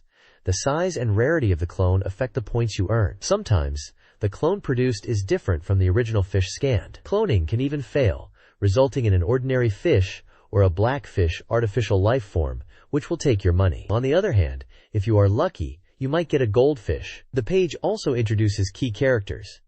The main character, a 4th grade boy scouted for his scan fish talent, Misaki, a classmate and reluctant assistant, and Kamezo, a buddy researcher who entrusts the protagonist with scanning the phantom fish Poseidon. It mentions the existence of a rival character, Zen. Screenshots show tournament gameplay, a cloning machine in action, and character dialogue. The next page features Eggmania, Hold On Tight, a puzzle game for the Nintendo GameCube developed by HotGen and published by Kemco. It was released on September 27th with a price of 5,800 yen. The game involves stacking blocks to reach the goal, with characters who can rotate, discard, and slip through blocks, and features 12 player modes. The page highlights gameplay elements such as grabbing blocks, stacking them, and reaching the top, as well as character selection and character movements. The page shows how the character can slip through blocks by pressing the X button. This page delves deeper into the quirky puzzle action of Eggmania, Hold On Tight, showcasing how to gain an edge in matches by strategically using falling items. Instead of just blocks, capsules containing items drop, offering effects that can hinder opponents or benefit the player's own block stacking efforts. A key strategy involves using the Hera item to fill gaps and disrupt opponents' builds. The Bakudan bomb item lets you detonate blocks, creating havoc on your rival's side. The magazine highlights 5 different play modes beyond the standard Egg Mania. Score challenges players to achieve the highest score before stopping. Survival mode tests endurance with increasingly difficult stages. Custom mode lets players tailor stage settings, and tournament mode supports up to 8 players in head-to-head battles, using either Egg Mania or Bakudan rules. Finally, there's a standard Bakudan mode, where the player tosses bombs at each other to destroy the opponent's blocks. The first player to the bottom is the loser.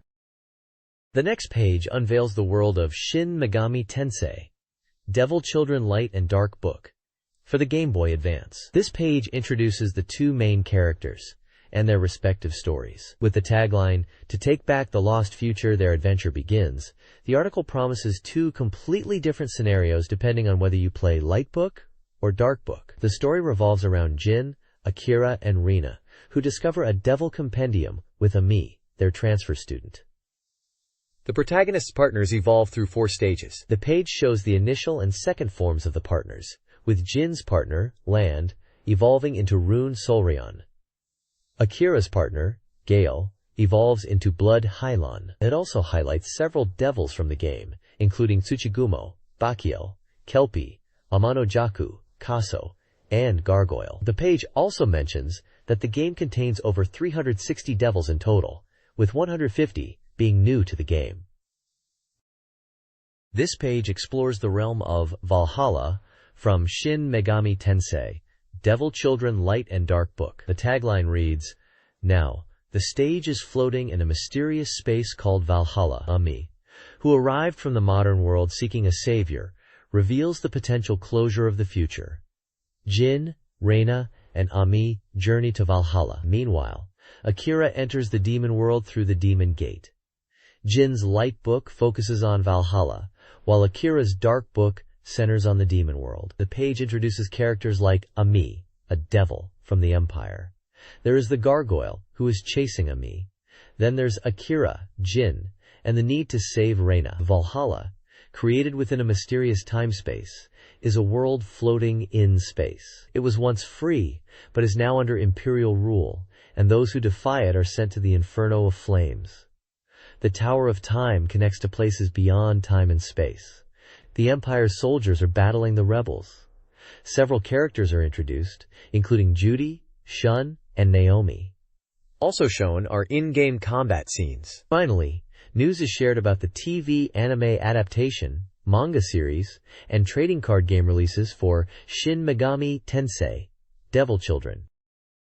The next page previews Eternal Darkness, Invitation to Darkness, highlighting a new playable character named Karim, a swordsman from the 6th century. The focus is on targeting enemy weak points for effective attacks. The game is described as a psychological thriller set against historical backdrops, where players experience the terrifying past lives of the Roivas family through the character Alexandra Roivas, tasked to uncover a mystery. The page also emphasizes the sanity meter mechanic, where encountering horrors leads to visual and psychological distortions. Gameplay screenshots depict disorienting effects like tilted rooms, and the player character gradually turning into a zombie. The tagline emphasizes that the ultimate horror is what awaits the player. This page is an advert for Super Mario Advance 3, Yoshi's Island plus Mario Brothers, highlighting the game's story where Yoshi has to protect baby Mario. The game features various transformations, like the Mole Tank, and promises a storybook-like world with pastel graphics and hidden challenges. The page also emphasizes the multiplayer capabilities and the fun of the original Super Mario World 2, Yoshi's Island gameplay. The next page showcases Mega Man Battle Network 3, Rockman XE3, focusing on PET, Personal Terminal, screens.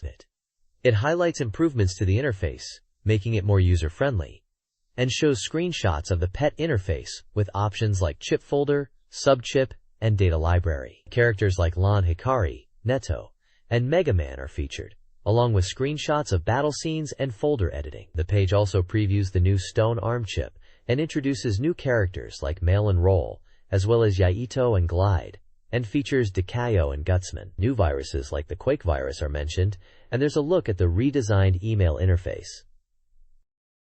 This page is dedicated to Metal Gun Slinger for the Game Boy Advance.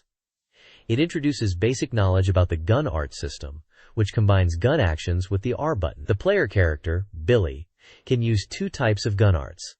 Wildcat, which emphasizes speed and evasion, allowing players to dodge enemy attacks, and Bear, a power-type gun art focusing on tackling. The page also highlights special moves, like Wildcat's all-directional shot, and machine gun, and Bear's explosive tackle, and bazooka. There are mentions of characters like Sam Oldman, and describes how attack is the best defense.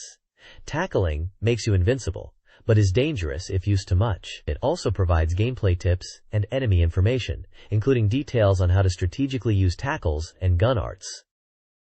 The next page features Black Matrix Zero for the Game Boy Advance, a simulation RPG from NEC Interchannel. Scheduled for release on August 30th with a price of 5,800 yen, it is designed for one player. The page highlights the game's unique world setting, noting it's part of the BM series. Interestingly, the article points out that the series has a surprisingly large female player base for a simulation RPG. The game is set several hundred years before the other games.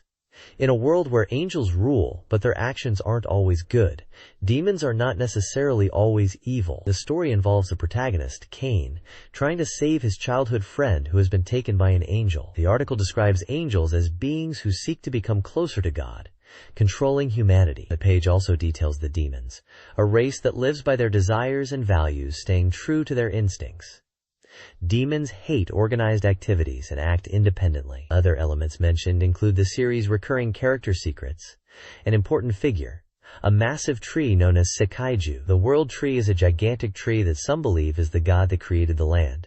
There are screenshots of in-game dialogue, characters, and locations.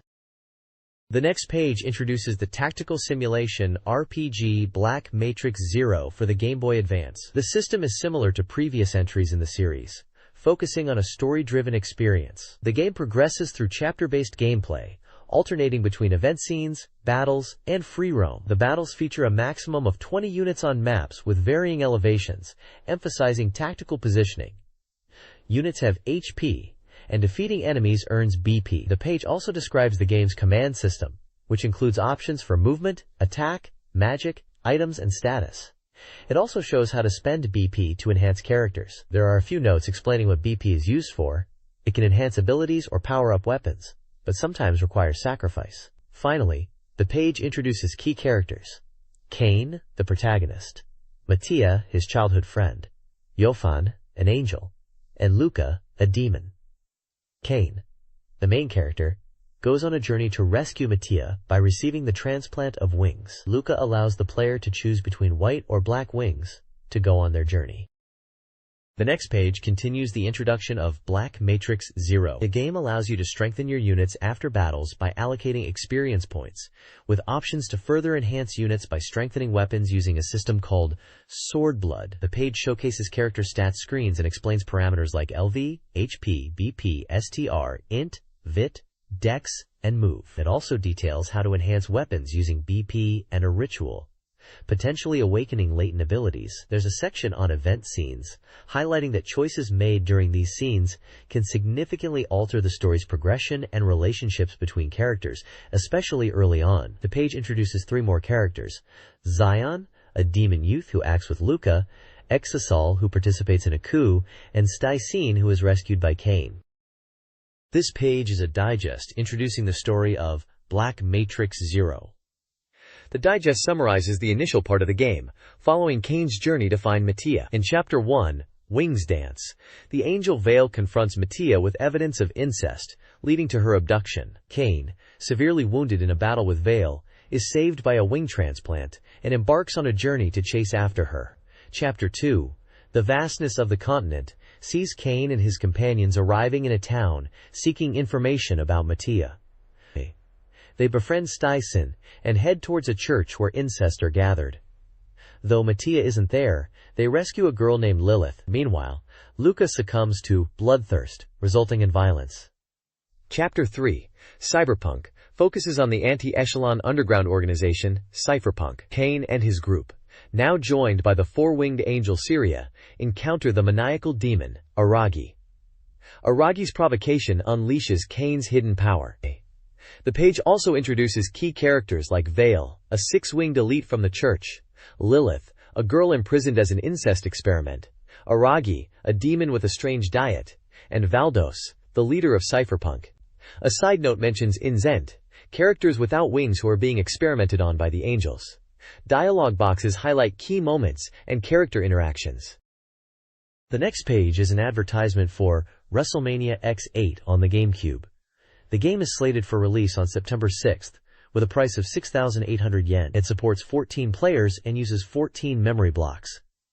The page advertises its high entertainment value, recreating the world of WWE on the GameCube. The page highlights the game's ability to recreate famous WWE moments, featuring iconic wrestlers like The Rock, Stone Cold, Steve Austin, Triple H, and The Undertaker, showing off his motorcycle entrance, as well as Hollywood Hulk Hogan doing a pose. Other wrestlers mentioned include Kurt Angle, Kane, Kevin Nash, Scott Hall, Chris Jericho, Edge, Christian, Jeff Hardy, Matt Hardy, Lita, Tajiri, Bubba Ray Dudley, and Drevon Dudley. The advertisement also boasts about the game's reversal system, which allows for dynamic changes between offense and defense. It also mentions detailed entrances, and how the game allows for both offensive and defensive maneuvers. It details the special moves and counter system, and how to time attacks and counters. Screenshots feature wrestlers such as The Rock, Steve Austin, Trish Stratus, Lita, Hollywood Hogan, and Rikishi. The next page is all about WrestleMania X8 on the GameCube. It shows you can fight for a variety of belts with different rules. There are over 50 types of belts, each with different levels, and the rules change depending on the belt. The game features a wide range of exhibition match types, including ladder matches and Royal Rumbles, allowing up to 4 players at once. WWE wouldn't be complete without the Royal Rumble, and you can expect plenty of excitement. You can also create your own original wrestlers, customizing everything from their appearance to their fighting style. The page also demonstrates a ladder match escape, a table smash, the Royal Rumble, a tag team match, and a 4-way match. Finally, it advertises the ability to have dream matches. This page unveils Mr. Driller Ace, Mysterious Bacteria, for the Game Boy Advance, slated for release on August 23rd. It highlights the game's core mechanics, emphasizing digging techniques that remain consistent with previous titles. The unique aspect of this installment is the introduction of Mysterious Bacteria and its evolution, which the page delves into. The page showcases techniques like creating roofs to avoid being crushed by falling blocks, and methods for recovering air pockets, a critical element for survival. It also introduces the playable characters, including the family of Susumu Hori, each with unique attributes affecting digging speed and air consumption, such as Hollinger Survives, who is immune to being crushed. The characters featured include Hori Susumu, a standard character with moderate speed and air consumption. Anna Hottenmeier moves faster than Susumu but consumes more air. Hori Taizo, digging speed is the fastest. Hulling Gertz, who is resistant to crush damage. Pucci, who has the ability to double jump. Hori Ataru. The next page digs into the Mr. Driller Ace, Mysterious Bacteria Game Boy Advance game, focusing on the Driller Stone mode, where you use Driller Stones to progress while managing air consumption. It explains that as you dig, you can find items necessary for the bacteria's evolution. There are 4 types of Driller Stones: blue, red, yellow, and green, each with unique effects, such as changing block colors or destroying surrounding blocks. It details the effects of each Driller Stone on various blocks, and even lists items that can be given to the bacteria to change its appearance, such as the underground tomato, lemon, green pepper, and eggplant, which change the bacterium's body to red, yellow, green, or blue, respectively. It also mentions other items like Genki no Moto, which improves the bacterium's mood. This page is an advertisement for J-League Pro Soccer Club O Tsukuru Advance for the Game Boy Advance. The game lets you manage your own J-League soccer club, aiming to win the championship. You take on the role of a manager and develop your players and the club's infrastructure. The article highlights aspects of club management, player development, facility upgrades, and scouting for new talent. Screenshots show training sessions, team organizations, and financial management. There's also a feature to edit players and create cards to boost their abilities. During matches, you can give real-time instructions to your players. The game features a shining play mode. The next page is an article about the new systems in J-League Pro Soccer Club O Tsukuru Advance on the Game Boy Advance. It highlights two main systems unique to the GBA version. First, it introduces the ability to set a style and key player instead of the traditional tactics.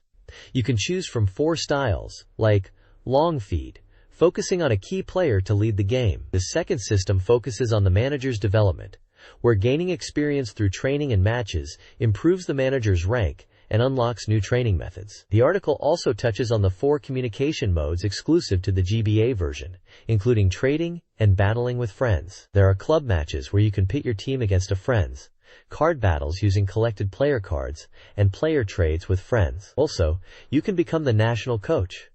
The page shows screenshots of team organization, training methods, and player trades.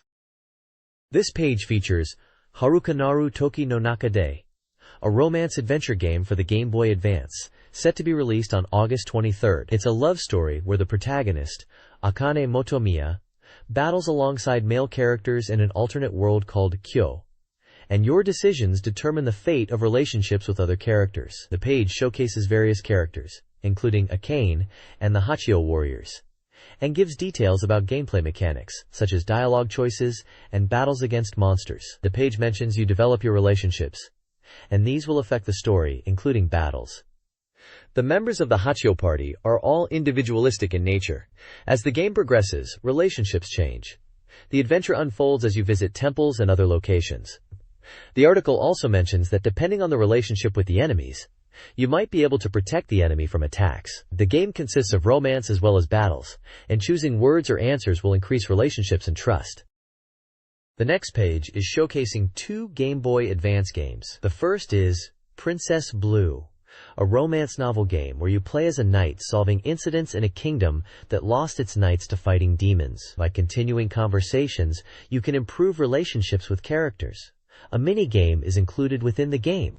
The second game featured is WTA Tour Tennis Pro Evolution for the GameCube, where you can play as female tennis stars. The game has motion capture, and the page shows off some characters like Elena Dementieva, Ai Sugiyama, Martina Hingis, and Monica Seles. The game is for 1 to 4 players. This page is an attack guide for Golden Sun, The Lost Age, on the Game Boy Advance.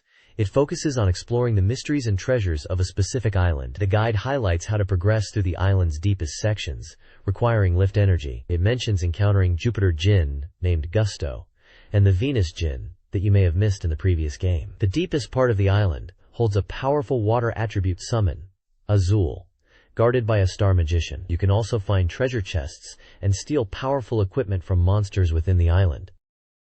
The next page of the Golden Sun, The Lost Age Attack Guide, covers the Phantom City of Lemuria and the Great West Sea. After acquiring Burst, repairing your ship by smashing the large rocks blocking the mast is crucial. Stopping by Izumo Village, Gaia Rock, and the Angkor ruins beforehand is recommended. Upon reaching Champa Village, obtaining the Trident will smooth your progress. The guide then leads to Izumo Village, where players hear about the Orochi's revival. Villagers are sacrificing a maiden named Kushinada to appease the Orochi's rage. The guide advises defeating Orochi at Gaia Rock and pursuing Susa. At Gaia Rock, the strategy involves weakening Orochi by utilizing the light mechanic within Gaia Rock, activated by obtaining and using the dancing idol. The guide provides a walkthrough of the Izumo Village underground ruins and directions to the dungeon of Izumo Village. It notes that the location houses a summoning spirit. Maharoba armor is mentioned as an important item to find. Use the sand you just acquired to explore. You will eventually have to get the summoned spirit Ulysses. After defeating Orochi, players should return to Izumo Village to receive a Jupiter Djinn named Tako from Uzume, who swaps your dancing idol for the Djinn. It then directs players to return to Garappa Island to capture Hyder. The next page continues The Golden Sun, The Lost Age Strategy Guide, focusing on the Angkor ruins to obtain the left piece of the Trident, a crucial item for creating the trident. The guide details navigating the ruins, advising the player to use the sand synergy to manipulate sand flow and dodge stone statues. It notes that powerful equipment can be found in the ruins' treasure chests. Minotaurs drop Tartaros axes, and living armor drop revive drops. Important items for this area include the Thanatos mace, Sylph feather, Mumi's rope, left piece, Tartaros axe, and revive drop. The guide then takes you back to the town of Ayuthai to destroy a rock blocking the ship. Cave exploration is necessary, as the Pahyam people create a shortcut. Afterwards, it takes you to Champa village, where you give the trident pieces to the elder. It recommends acquiring equipment from the peddler. The guide then touches on transferring save data from the previous Golden Sun game for additional content. If the player rescues the town from the first game, then Cowan appears and gives you the gold ring. A scene shows you giving Robin his wishes. The page also highlights item acquisition. Using elemental Jinn to attack monsters increases the chance of acquiring rare items, indicated by a rainbow flash when the monster is defeated. Water-based attacks are recommended. This page continues the Golden Sun, the Lost Age walkthrough, now focusing on navigating the seas using songs and obtaining grindlock in Lemuria. First, the guide explains how to sail into the seas using the Song of the Boatman by following star, moon, and sun markers to defeat Poseidon with the trident. Then, instructions are given for singing certain songs at various locations in order to progress and navigate areas of the sea. The guide then covers getting the grindlock in Lemuria, which allows the party to traverse the overworld water features. By exploring Lemuria and using the scoop synergy, the player can find various items.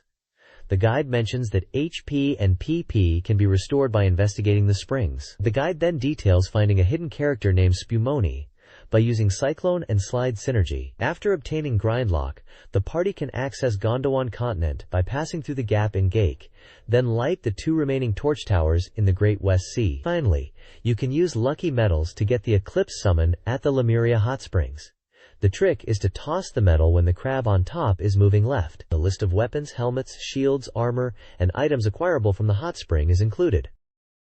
The next page features a detailed breakdown of the Super Robot Wars Dare game for the Game Boy Advance. It promises to unlock the secrets of the game, specifically focusing on the 65 pilots and 64 units available up to stage 17. The page emphasizes strategic planning for pilot and unit development. The page highlights the importance of main characters and excellence units in shaping the battle. It showcases pilot data, including stats like melee, shooting, defense, skill, evasion, and hit rate. The page also lists special skills and spirit commands like Encourage and Inspiration to master for pilots such as characters from UC, Gundam, G Gundam, Gundam W, Gundam X, Zambot 3, Daytarn 3, Godinar, Mazinger, Getter Robo, Combattler V, Voltes V, Nadesico, and more. The page also suggests players should not overlook hidden aces like Jamil and Subar. It praises Subar for her high stats and command abilities, and Jamil for his abilities comparable to Amuro Ray. This page continues the strategy guide for Super Robot Wars R, diving into unit data. It presents a table with a lot of information about different mobile suits and robots, including unit type, size, HP, N, movement, armor, terrain suitability, defense type, main weapons, and attack power, including units from UC Gundam, G Gundam, Gundam W, Gundam X, Zambot 3, Daytarn 3, Godinar, Mazinger, Getter Robo, Combattler V, Voltes V, Nadesico, and more. The guide also emphasizes not overlooking certain pilots, like Exelon and Daytarn, suggesting players focus on upgrading them. It then gives some advice for Exelon G, Daytarn 3, the Rigazi, BWS, Gundam X, Nadesico, and Carrot. The next page is a strategy guide for Super Robot Wars R, focusing on the battles from episodes 13 to 17. It details the branching paths of the scenarios and highlights key combat events. The page lists the participating units for each route, including iconic robots like Combattler V, Voltes V, UC Gundam units, and Nadesico units. The flowchart shows the progression of the Nadesico and reverse char routes. There is a breakdown of specific battles, such as Episode 13, Destroy Combattler vs. Bruce, noting the events that occur like reinforcements appearing and enemy units retreating under certain conditions. Strategies are given, like utilizing base defenses effectively and waiting for reinforcements before engaging the enemy on Episode 15, Battle of the Sea. This Super Robot Wars R strategy guide covers episodes 14 to 17. Episode 14 advises repairing Day Turn 3 near a city, anticipating reinforcements and mecha-Borg variations. Episode 15 emphasizes avoiding sea battles and utilizing combined attacks against Dragonosaurus, which regenerates HP. Episode 16 recommends Amuro piloting specific units and anticipates enemy reinforcements and unit withdrawals based on HP. Finally, Episode 17 suggests defending the starting area, prioritizing long-range enemy units, and targeting low HP units like Gundam Ashteron and Genius Custom to prevent reinforcements. The next page is a strategy guide for Klonoa 2, Dream Champ Tournament on the Game Boy Advance. This guide focuses on stages 3 and 4, highlighting the use of Boppy's explosions and time constraints to solve puzzles. It explains how to use Boppy's explosions to activate switches and destroy boxes. A key technique involves using arrow panels to navigate using boxes, and even using cannons to stop enemies. The guide also covers how to avoid enemies, and suggests using the wind element to hit the arrow upwards. The next page is a strategy guide for Stage 4 of Klonoa 2, Dream Champ Tournament, emphasizing jump height control in the water. It mentions Klonoa's underwater suit and the challenge of movement due to water resistance. The guide covers various visions within the stage. In Vision 2, you must switch water levels to get the moon fragment, initially destroying wooden boxes with Mu to drop the box, and then raising the water level. Vision 5 involves waiting for explosions to obtain another moon fragment, by using Boppy's wind explosions twice to shrink a block. Vision 8 explains to open the shutter quickly by throwing Boppy before the current carries the box. A boss fight against the monster Suim is also described, advising to hit the monster's weak point on its stomach with Mu. The page also mentions X visions that are added to each world, accessible after acquiring all sun fragments in a stage and completing the game. This page is a strategy guide for Mega Man and Forte, known as Mega Man and Base, internationally on the Game Boy Advance. It breaks down the two heroes, Mega Man and Forte's, bases, abilities, and boss attack patterns. The guide provides recommended stage routes for each character, and details their strengths and weaknesses. Mega Man is described as having less special operations but high attack power with his charge shot, while Forte has a dash and double jump, but is more challenging against bosses unless their weaknesses are exploited. The page then focuses on strategies for Dynamo Man, and Cold Man, suggesting tactics for defeating them. For Dynamo Man, it recommends quickly destroying the recovery devices. For Cold Man, prioritizing defeating the cloud enemies in the later half of the battle. It also lists attack patterns for both bosses, such as Dynamo Man's Lightning Bolt attack and Cold Man's Ice Wall attack. The next page continues. The Mega Man and Forte, Mega Man and Base, Attack Guide, focusing on strategies for defeating the remaining robot masters, and offers advice on how to counter their attacks and exploit their weaknesses. The strategies include jumping to avoid Ground Man's attacks, using the Wave Burner to stop Pirate Man's charge, utilizing the Ice Wall against Burner Man, targeting Magic Man with the Tengu Blade at close range, and countering Astro Man with the Magic Card. The attack patterns for each boss are also detailed, like Ground Man's Spread Drill Launch and Tengu Man's Tengu Blade attack.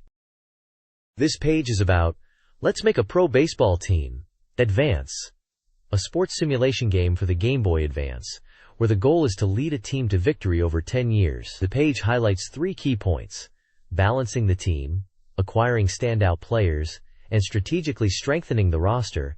This involves signing free agents and scouting strength players. Screenshots of the gameplay and player profiles are shown. The page also previews a match against Yakyu Koko, a baseball team, and introduces 2 members of the editing team involved in the coverage. It includes a table of cards for player acquisition like fan expectations and charisma. The next page delves deeper into training strategies in Let's Make a Pro Baseball Team, Advance. It emphasizes the importance of efficient training to maximize player potential, suggesting facility upgrades and coaching adjustments based on individual player needs. The page then focuses on improving facilities to boost team capabilities, noting that investing in training facilities, transportation, and medical facilities significantly impacts player condition and development. It also highlights specific facility upgrades like massage rooms, medical offices, and hot springs to aid in recovery and reduce injuries. It outlines the effects of pitcher and fielder training, listing various drills and their impact on stats like power, ball control, and fielding ability. The bottom part of the page details costs and benefits of various facilities and items to improve stats. This page covers match strategies in Let's Make a Pro Baseball Team Advance. It emphasizes that players should always watch games to strategize and make roster decisions themselves, rather than relying on the computer. The page highlights the importance of checking pitcher roles and batting orders before games, suggesting frequent adjustments to maximize performance. It advises considering pitcher stamina and recovery, using high stamina pitchers for relief and low stamina pitchers for starting roles. During games, strategic pitcher substitutions are crucial, and the game illustrates player stamina. The page recommends utilizing card-based power-ups for struggling players to boost their performance. It features screenshots of gameplay, player stats, and strategic decision-making, along with tips for managing player conditions and maximizing team potential. Finally, there is an advert for an upcoming match with Smabi in Yakutsuku game. This page presents a sticker sheet from Nintendo Dream Magazine, Volume 74, promoting various Nintendo GameCube and Game Boy Advance games. The sheet includes stickers featuring art from Super Mario Advance 3, Yoshi's Island plus Mario Bros., Star Fox Adventures, and Super Mario Sunshine. There are also stickers of GameCube memory cards with Animal Crossing designs, Sega Soccer Slam characters, and logos for UFC 2 Tap-Out and WTA Tour Tennis Pro Edition. The top of the page announces the release date of Volume 75. The next page provides a sticker sheet promoting various games. Featured titles include Super Mario Advance 3, Yoshi's Island, Star Fox Adventures, and Super Mario Sunshine. Stickers include art from the games, GameCube memory cards with Animal Crossing designs, Sega Soccer Slam characters, and logos for UFC 2 Tap-Out and WTA Tour Tennis Pro Edition. The release date of Volume 75 is also announced. This page is from Nindori Academy, a section within 64 Dream magazine that simulates a school environment. The editors respond to reader mail with humorous advice. One reader asks about receiving Nindori late. Another asks for ideas for the Matome Okuri segment, and another inquires about visiting the editorial office. The big announcement is the revival of the New Game Software Fan Club Corner. Due to popular demand, they ask readers to submit illustrations and writings about their favorite Nintendo games released on Nintendo hardware, and mention that the first deadline is in early September, with content potentially appearing in Volume 76. There are some reader-submitted illustrations featuring characters from various games, including Mario, Fox McCloud, Link. One drawing is of FC characters, and another references a Fox-only submission. The column, Homework is for the parents, Games are for the kids, is highlighted with a cheerleader graphic. Nindori, a Nintendo fanzine, features a reader's plea to Nintendo for continued cartridge rewriting services. Another reader discovered a vintage Nintendo bandana. Other sections include humorous anecdotes about mishaps, and a queue, and a session where a former 64 Dream contributor explains their Nindori involvement. The magazine also introduces a new character, Perry Deco, who works at a village post office. The next page features a debate on online gaming. Readers express opinions on whether they want to play online games or not. Those who want to play cite the fun of playing with others, specifically naming Super Smash Bros. DX for online battles. Those against online gaming mention the cost and the potential for trouble. Some find typing text distracting or feel it lacks a true connection. Others find online interactions physically draining, or they cannot afford the 600 yen monthly fee. A Game Rescue Squad segment addresses a reader's Pokemon Gold and Silver dilemma. The reader needs a Teddiursa and Octillery to complete their Pokedex, and asks where to find Teddiursa. The response directs them to a fisherman Hideyuki on Route 44, suggesting they register his phone number for updates on mass outbreaks. The talent show area showcases fan contributions, including a drawing of Kirby morphing into various game characters, and a humorous comic about ants getting scared after a fall. The Academy Parents Association shares anecdotes. One parent mentions their mother misreading Nindori as Nyandori, while another says their mother uses Nindori as a pillow. A parent celebrates the Star Fox manga serialization, and another mentions their kids play games all day. The page also contains a notice about submitting to various sections of Nindori Academy, providing an email address for submissions and deadlines. This gaming-themed page features reader-submitted dreams, including fishing with Link, encountering Drive Mario, and a chase by a giant Shinatro Ishihara. Reader questions cover Fox's appearance, Fire Emblem unit scars, and Momoka 251 compatibility. A comic strip, Gosshawker, the Hexen Bombers, presents Star Fox Cos Comics, focuses on the climax of a battle. A separate segment features a cat's concerns about a new character, Dora or Blue. Finally, a horoscope advises Cancer signs to send typo-filled love letters. The next page, titled Game Communication, features reader impressions. One reader enjoys playing Super Mario Sunshine, finding it fun despite the stress of collecting shine sprites, especially in athletic sections. Another reader praises The Legend of Zelda, Ocarina of Time, as a masterpiece. The writer recalls a statement by Miyamoto in Nintendo Dream 8, where he said, "Ocarina of Time, lost to Tamagotchi." The writer admits this might be true, but didn't care about the creator's name while enjoying Tamagotchi. A reader shares an anecdote about encountering an arrogant part-time worker at a Majora's Mask kiosk, who dismissively called them a Deku nut. There's a section for Takes Challenge, where a reader responds to the question of their favorite game by citing Takeshi's Challenge. A one-word impression section includes opinions like, Super Mario Sunshine depicts Mario being unfairly judged. Luigi's Mansion makes them want to play it. Mario Sunshine makes them want to absorb the telesia. A reader said, Mario Sun looks like a 2.5 head figure. Finally, a 4-character impression section has impressions on the theme, The Golden Sun, The Lost Age. Map spread. Harder than before. Super beautiful war. This section also includes humorous comments about the sun and putting children to bed. The page ends with an invitation for readers to submit their opinions in the form of Senryu impressions. This page is titled Nindori Gakuen and features a lesson on memory cards. The page starts with a seasonal greeting mentioning the end of summer vacation. It poses a question about why a 251 memory card doesn't simply cost 4 times the price of a 59 card, despite having 4 times the capacity. The answer explains the development costs, plastic material, and chip production processes as factors influencing the price.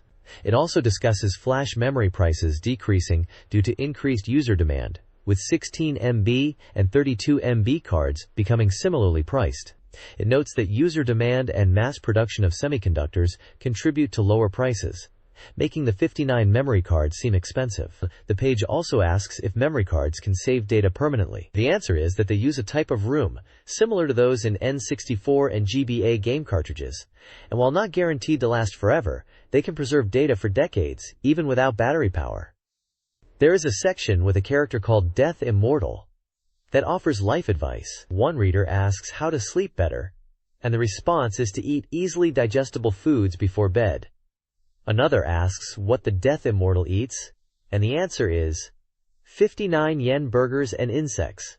The page also mentions a 30th anniversary Dr. Pepper model with a variety of package illustrations. The writer suggests collecting the cans and bottles. There is a small gag advert for SMAP. This page is from a segment called Brain Sports Fan Corner that spotlights the board game Catan. It humorously recounts a player's unbelievable luck of rolling the number 4 repeatedly, leading to the accumulation of resources. It describes how the player was able to settle on advantageous land and use trades due to their luck. The author notes that the odds of rolling 4 so often are low, and jokes how the other player, Keitaisa, felt during the game. There is a section with information regarding a nationwide Catan championship, with Keitaisa participating, as well as the official Catan website. The lower portion of the page features Treasure Game Initiation. It reviews the game Princess Kaguya Legend and mentions the original PC version. It also includes screenshots of the game, showcasing the gameplay style and art. The review notes that the game is a parody that contains plenty of jokes. There is also information about the game's release date and genre, which is adventure. The next page features Nintendo in USA by Akira Himekawa, the third installment of the Game Landscape Theory series, and it is entitled Nintendo USA, Himekawa's American Travel Report Part 2. It depicts a manga-style illustration showing Link from The Legend of Zelda in a fantasy landscape, inspired by a trip to the House on the Rock in Madison, Wisconsin. It is described as a fantastic theme park where the creator displayed his collections. The author compares the experience to stepping into the world of Majora's Mask. They muse that if Clocktown were real, it might resemble this place. There is also an illustration of a figure playing a flute. This page continues Himekawa's American Travel Report, focusing on their experience with Nintendo 64 in the US. They stayed at a hotel in Helena, Montana, which offered Nintendo 64 games on the TV. Surprisingly, they found a Nintendo 64 controller there, commenting that they had never seen one in a Japanese hotel. They express confusion about some buttons and speculate if it's a bootleg console due to the appearance of the system. The main menu of the TV shows options for movies, Nintendo 64, and languages. Selecting Nintendo 64 reveals a selection of games, including the new Tetris, Star Fox 64, Rampage 2, Universal Tour, and The Legend of Zelda. They mention purchasing Jelly Pop candies at a supermarket in Minnesota, praising the detailed designs, especially the Link candy. They were able to start up Majora's Mask. They were surprised to find so many games.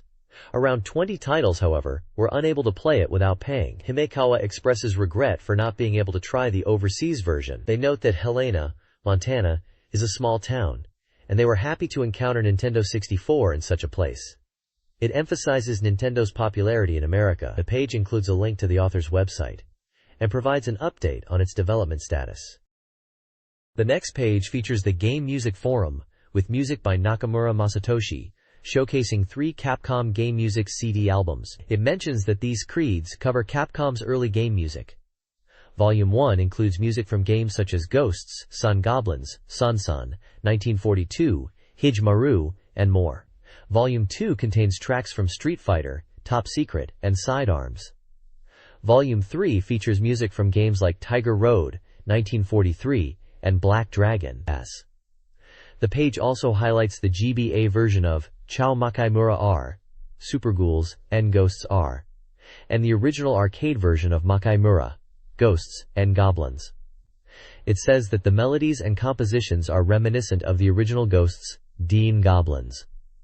They recommend listening to these creds for those who enjoy classic Capcom music. The Volume 3 release includes a special box.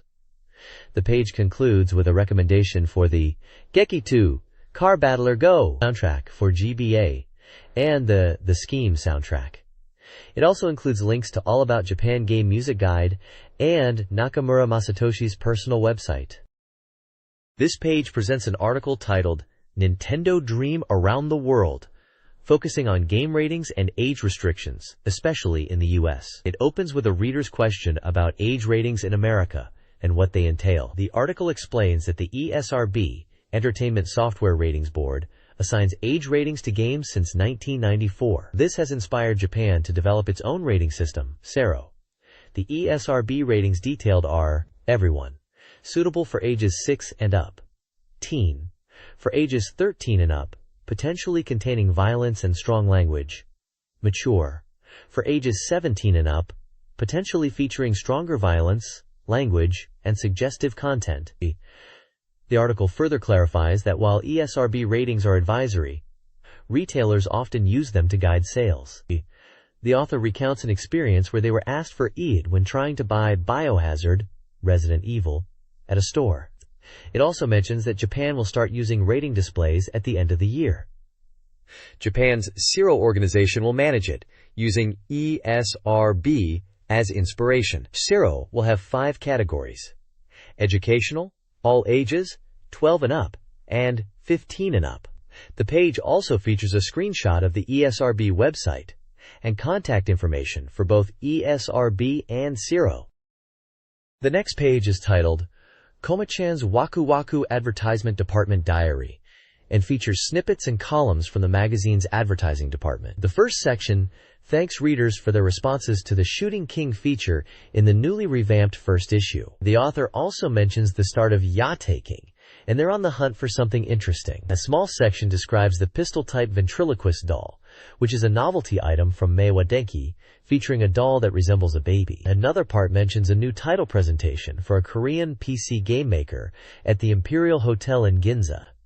The author confesses to being in charge of advertisements for PC game magazines, noting that Korean online games are gaining popularity in Japan and around the world. There's also an announcement about a PR meeting with Jordan Asakawa and Trancel Taneichi for the upcoming GBA game Fancy Pocket, to be released on September 27th. A section features a dream scenario where the reader becomes a haberdasher. The page has a column by the editor talking about their 4th summer as a game magazine editor and how they got to where they are. They mention working at Tim Tokuma Shuten Intermedia, a bookstore chain.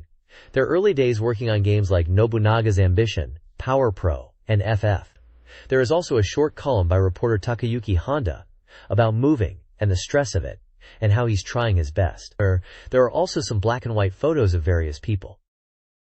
This page, titled Akihabara Game Price Survey from August 10, 2002, dives into the game prices at Akihabara, the famous district in Tokyo. It features a price chart for GameCube games, listing titles like Wave Race, Blue Storm, Extreme G3, and NBA Street. The survey notes that Disney games are holding steady prices. Mario Sunshine is mentioned with a price of 5,480 yen, which is about average compared to most shops. The page also includes a price list for various Game Boy Advance games. The page mentions that stores in Akihabara sell imported games as well as domestic releases. The next page is a manga called The Transfer Family by Hyanon. This chapter, episode 2, is titled Mother and Child Go to See Miyamoto, Part 2. The characters Dash and his mother are in Kyoto to attend a joint press conference featuring Shigeru Miyamoto. Dash's mom exclaims they've arrived at Nintendo's new headquarters, but they mistakenly went to the old company building. She's sliding on the floor while shouting in Italian and is asked to stop. They are late to the press conference and are asked to take their seats. In a panel, the mom and Dash watch a presentation. In the audience are Miyamoto, Tezuka, and Koizumi. The son points out that the panels on either side of them are the kanji for Nintendo, and says he wants them for their house. This page of the Transfer Family manga continues with Dash and his mother's adventures at Nintendo. The previous episode covered their arrival in Kyoto and their initial mix-up with the Nintendo headquarters. The page opens with the characters discussing Shigeru Miyamoto's talk, with Dash's mom comically denying she was sleeping during it. They find themselves waiting somewhere, with Miyamoto himself making an entrance. Dash is starstruck and overwhelmed to be so close to Miyamoto. In a flashback, Dash's mom lent Miyamoto 500 yen 10 years ago. A magazine photoshoot takes place, with Dash noting how interesting Miyamoto is. Dash is asked to sign an autograph and asked if he can draw Bomberman, with him obliging. The page culminates in a chaotic scene, as Dash and his mom seemingly get swept away, referencing Dash's debut at Nintendo.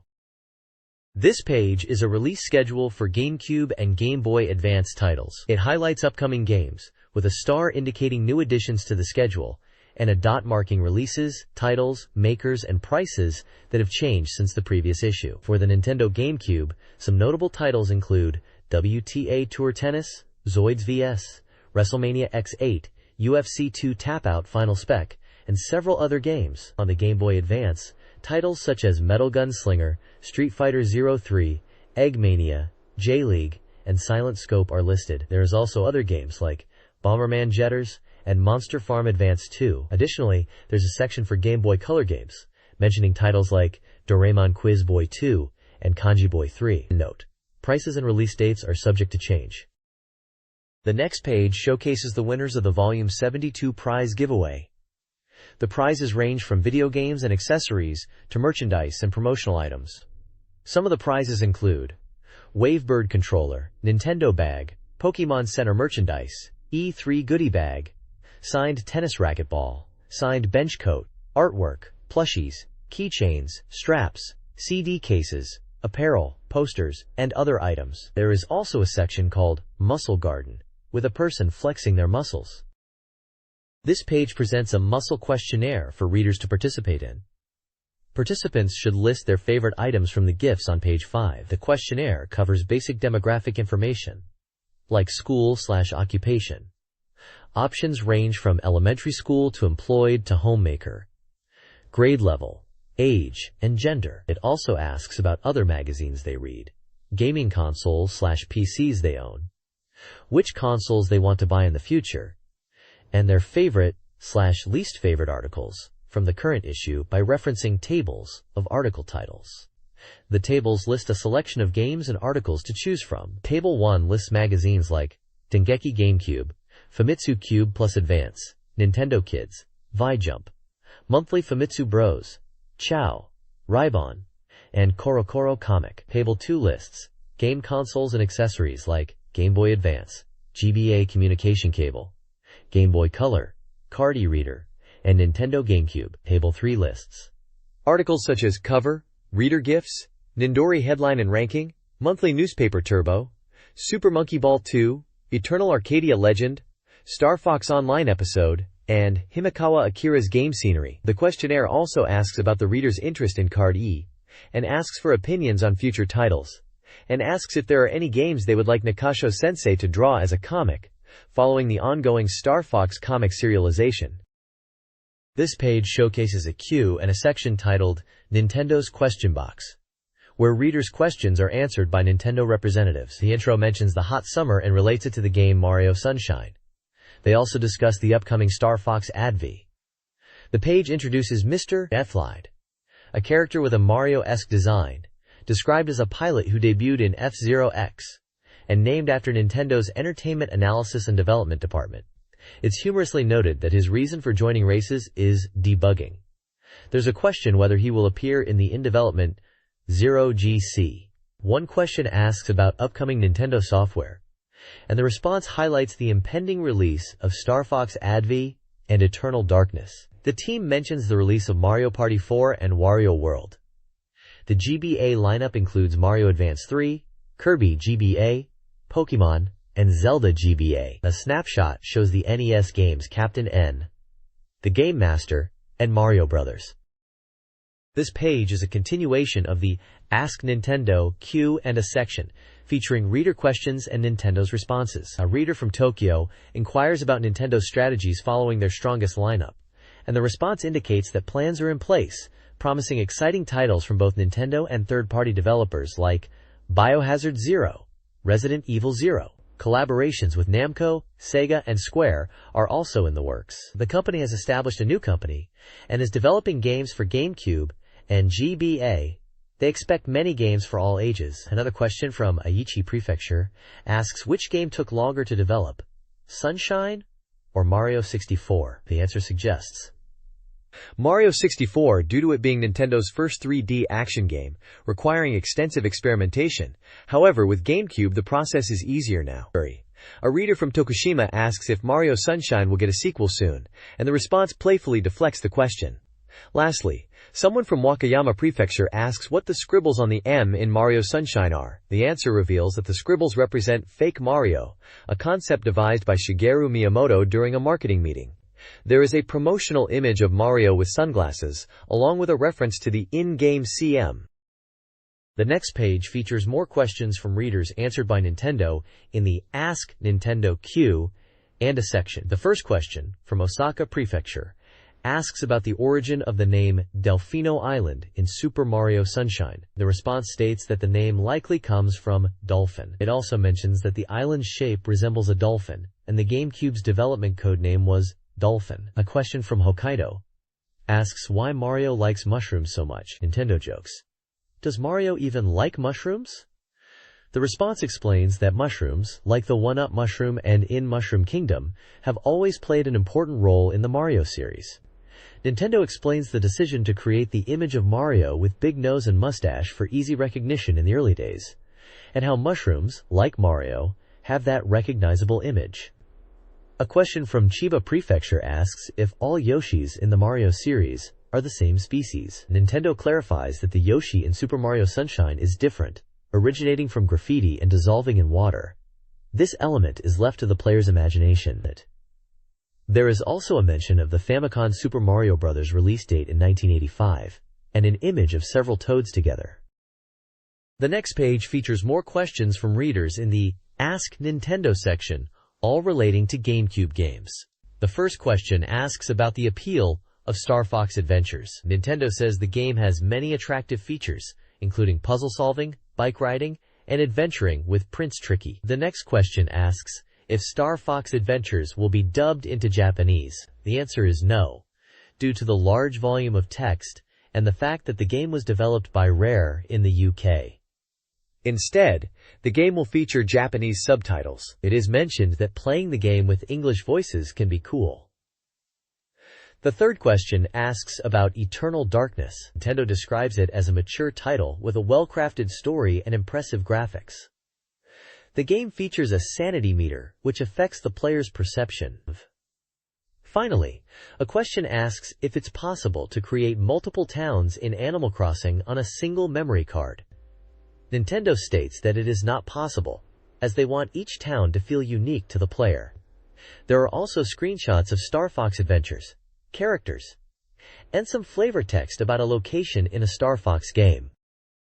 This page is part of the Ask Nintendo Q&A section. One reader asks if the Wavebird controller is out yet, and Nintendo responds that it's not, citing that they are waiting for the right timing to release a wireless controller. They expect it to release by the end of the year. Another question asks how long it takes to get a GameCube back from repair. Nintendo states that there's no set time, as it depends on the severity of the damage and whether or not Nintendo is on holiday. The page also gives tips on what to do if a GameCube game won't play, like checking the power and looking for damage to the disc. If these don't fix the issue, Nintendo recommends sending the console and the software in to them to diagnose. In other sections, there is a small column about sending in your questions to Nintendo for the Ask Nintendo section, alongside a drawing of a Super Mario World character with a paint palette on its head. There is also a picture of Tezuka-san and Yoshi, a portrait of a fan, who sent the portrait to Nintendo. The next page showcases the Village Pride Festa from Animal Crossing, highlighting entries from fans who submitted over 400 creations. The winning entry, from Hoshino Yanagiho from Tokyo, features various creative ideas using Super Famicom's Mario Paint to create enjoyable videos. The page shows screenshots from fan-made videos, including a catfight segment, a bad luck day scenario with pitfall traps, a sea room with fish tanks, a music room with a piano and gyroids, and even an everyday room featuring royal furniture. The reviewer comments on the unique sense of style displayed in the rooms. One room shows a Mario-themed wallpaper and flooring, with a second floor filled with Famicom furniture. The basement is described as a warehouse packed with non-sale items.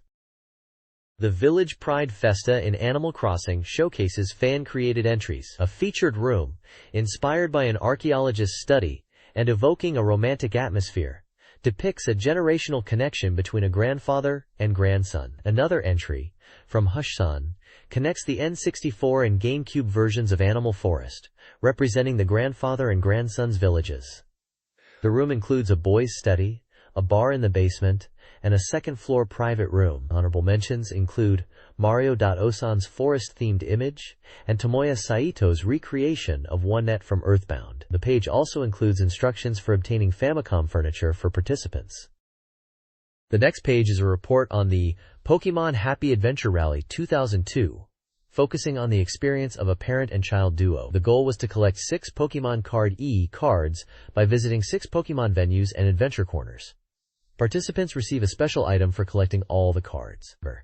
The rally started at Tokyo Station, with activities like trying out Ruby and Sapphire, and Pokémon card tutorials. Other locations included Pokémon Center Tokyo, Shinagawa Station with a Tommy Toy exhibit, Shibuya Station with a giant Pokémon panel, and Ikebukuro Station with an Anna's Pikachu Summer Vacation booth. The final destination was Ueno Station, where participants exchanged their collected cards. The reviewer mentions a few highlights, such as a 20-minute time loss due to the Tommy Toy exhibit, the high temperature at the Pokémon Center, and the difficulty of getting the map without knowing Tokyo.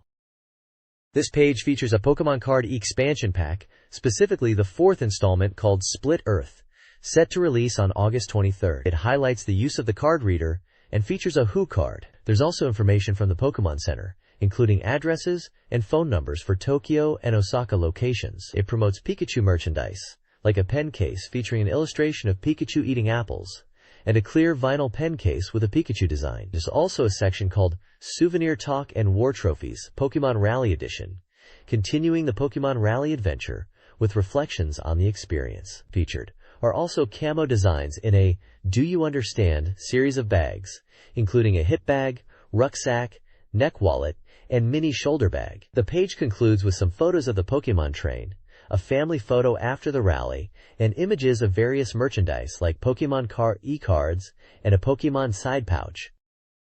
The next page is part of a Capcom Mania feature called Ask Mr. Hagihara.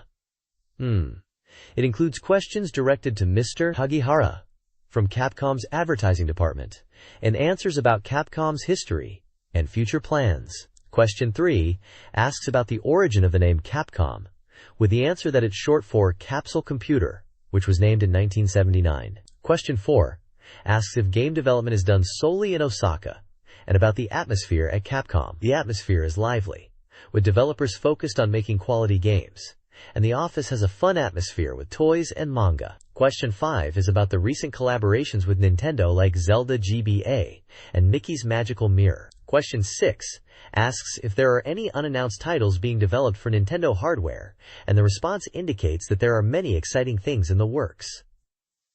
Question 7 concerns the Tokyo Game Show, set to be held on September 21st and 22nd, with a few specific games being revealed. This page presents the Rockmania Corner for Rockman/Mega Man, celebrating the 15th anniversary with news and campaigns. It highlights the Rockman X2Net Battle Tour 2002, noting locations and dates for the event, and it mentions the GBA game Rockman and Forte, with free play areas at Toyota Corolla stores. The page shows fan art from different people, and includes a Capcomania section featuring Rockman X. There's a section for mobile games, where Capcom's Biohazard iSurvivor is highlighted for iMode phones. Players become STARS members, solving puzzles and battling zombies. The page also showcases STARS gloves, available for purchase, and promotes a campaign for the Biohazard Zero Trial Edition on GameCube. This page kicks off with a challenge to defeat Sega, where Sega developers face off against the magazine's editorial staff in Super Monkey Ball 2. The aim is to beat Sega at its own party game. The challengers are the hitmakers behind Crazy Taxi. This time, the game is Monkey Futsal, a 5-on-5 futsal game with easy controls. The article describes a match and its results. The editor Sasahara is facing against Nindori, a hitmaker from the Sega developers. The winning team gets to make a request of the losing team, and this time, the hitmakers are demanding Crazy Taxi special stickers. There is a section called Sega Hotline to send Sega questions and requests, encouraging readers to write in. Finally, there's a promotional section with a message of support to Mr. Nagoshi from a fan who is looking forward to F-Zero. Hitmaker, a bright and fun Sega development studio, prioritizes a relaxed atmosphere. President Oguchi encourages idea generation and enjoys new experiences, exemplified by the studio's B Darts Bar, a large Tokyo venue featuring darts even in the office. The studio's staff enjoys various games, and the team's diverse clientele includes students, office workers, and more. Hitmaker's success, like the outsourced Sega game, highlights a willingness to embrace unexpected projects. Current focus is on Kretak 3 for Xbox and World Club Champion Football, both incorporating a community concept similar to Dabiona, encouraging player interaction within arcades. The article also touches on the shift in home consoles and Hitmaker's involvement with Sega's Triforce development. The next page showcases fan-submitted illustrations in the Mario Cinetai Corner. It celebrates the 5.5-year run of this feature, highlighting the thousands of illustrations they've received. There's a cute cartoon character of Mario dressed as a soldier, presumably the mascot of this section. Several fan artworks are featured, including illustrations of characters from fighting games like Darkstalkers and Street Fighter. Quote, a group of links from the Legend of Zelda series. Quote, a Fire Emblem character named Fair, Mega Man characters, including Forte/Base. Other characters featured are from Samus from the Metroid series, characters from Capcom vs. SNK, and Pokemon from Ruby and Sapphire. This page is a collection of fan-submitted illustrations for the Mario Cinetai Corner, we see an illustration of Fox McCloud from Star Fox Adventures. Another piece features Princess Peach surrounded by Mario-themed characters. A drawing of Marth from Fire Emblem. There's also a Jill Valentine fan art and a Rockman.exe Mega Man Battle Network illustration. Additionally, The Legend of Zelda gets multiple shoutouts, including Zelda and Link fan art. Other fan arts shown include characters from Fire Emblem and a Jolnus/Fox combo. The next page showcases a fanart section titled 4 Komas Nagaya, 4-panel tenement. One comic strip features ice climbers. There's a comic about school kids during flu season. Another features Falco Lombardi from Star Fox. One drawing displays an illustration of the characters from Fire Emblem. We see a comic with Mario and Luigi bickering, and finally a Kirby comic. Finally, a black cat illustration is shown, and is described as cabier. This page is dedicated to fan-submitted illustrations. It's called Illustration High-Rise Tenement Building. The artworks range from fan art of The Legend of Zelda with Link and Zelda, to characters from Rockman Zero, Mega Man Zero, and other games such as Mario and Yoshi, Eternal, Brave Fencer Musashi, Pocket Monsters, Pokemon, with gym leaders, Advanced Variable Geo, robot-themed anime like Gasaraki, Ooga Battle 64, Fire Emblem, and others. A wide variety of styles and characters are showcased. The artists' names and prefectures of origin are listed next to their art. This page features fan art submissions themed around the end of summer. The illustrations depict characters from various games in summer-themed settings. Here, there is art featuring a Legend of Zelda piece with a Saria character wearing a summer kimono or yukata. Characters, possibly original, in a swimsuit or beach setting, as well as a Rockman Zero, Mega Man Zero illustration. Characters from Pokemon in a pool scene with Misty and other trainers.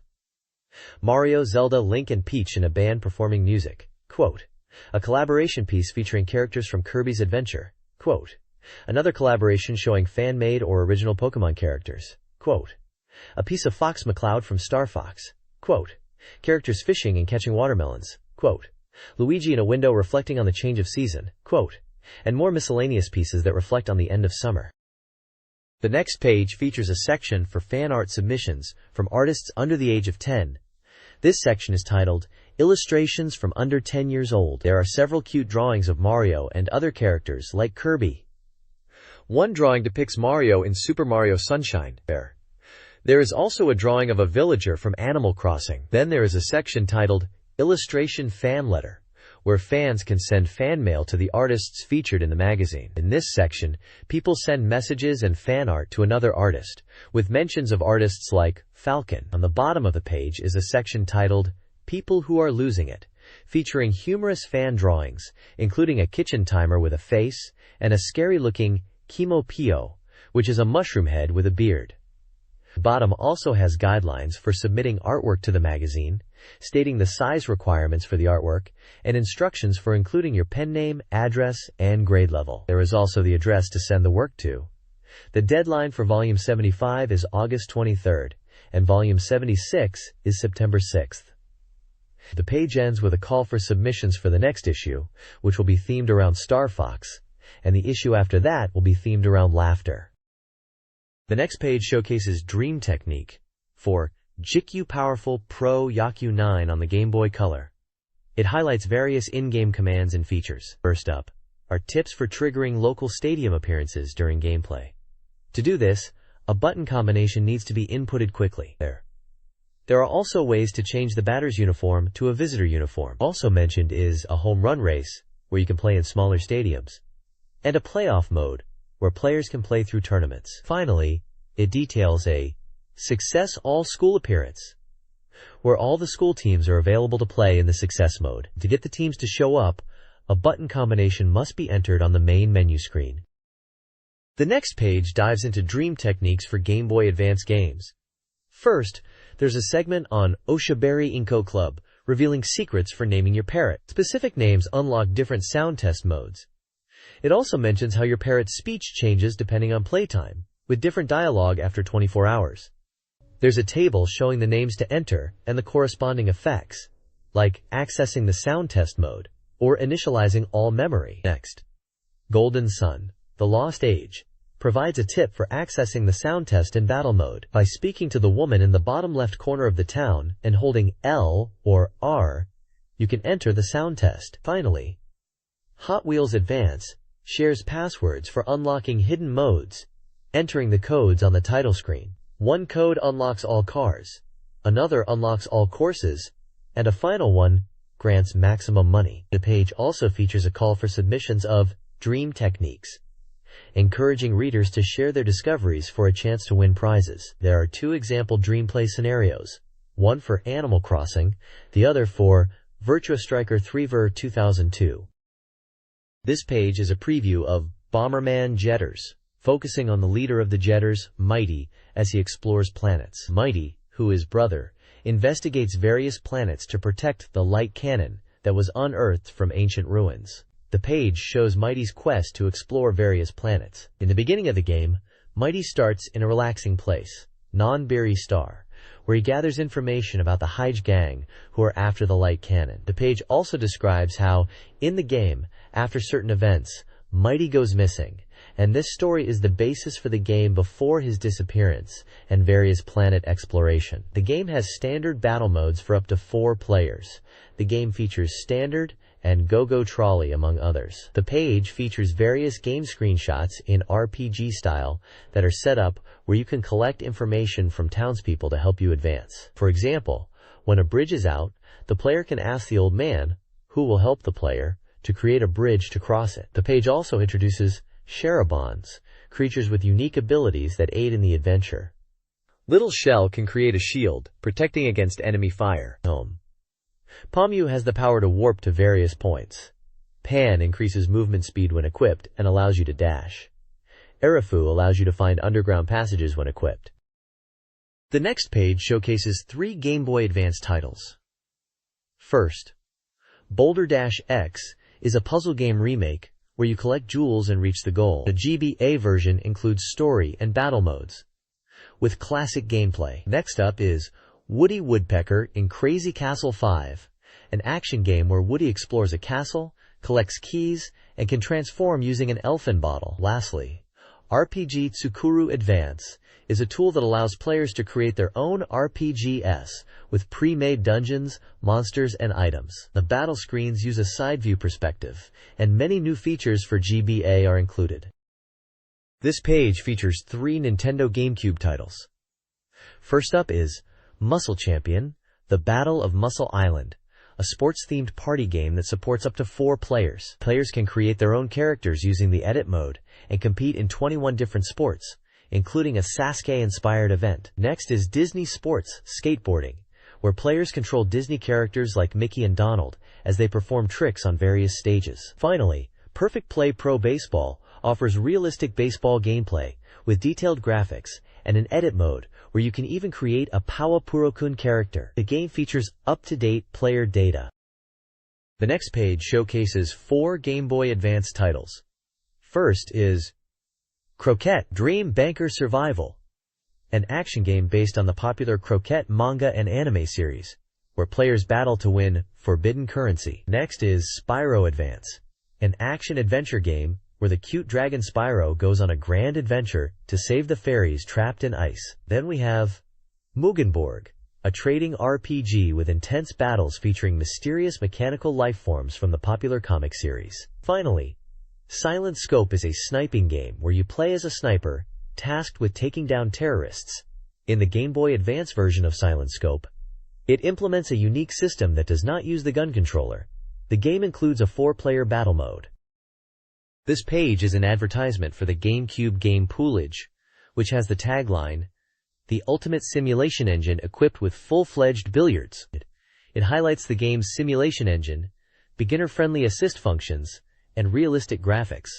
The game maximizes the GameCube's capabilities to simulate complex aspects like ball movement, pocket conditions, cushion reactions, and even the friction of the cloth.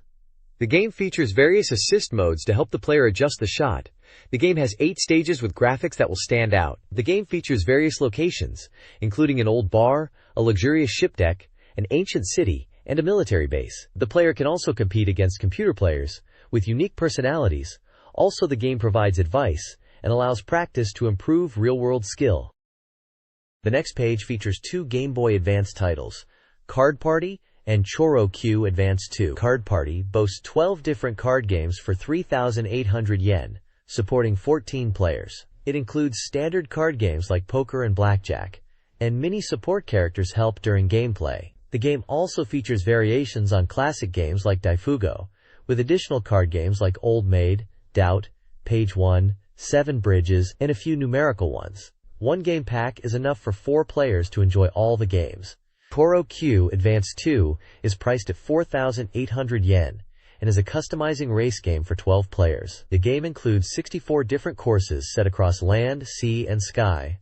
Players can customize their Choro Q cars with over 150 different types of parts. There's also a Choro Q Olympics mode, featuring 10 types of events.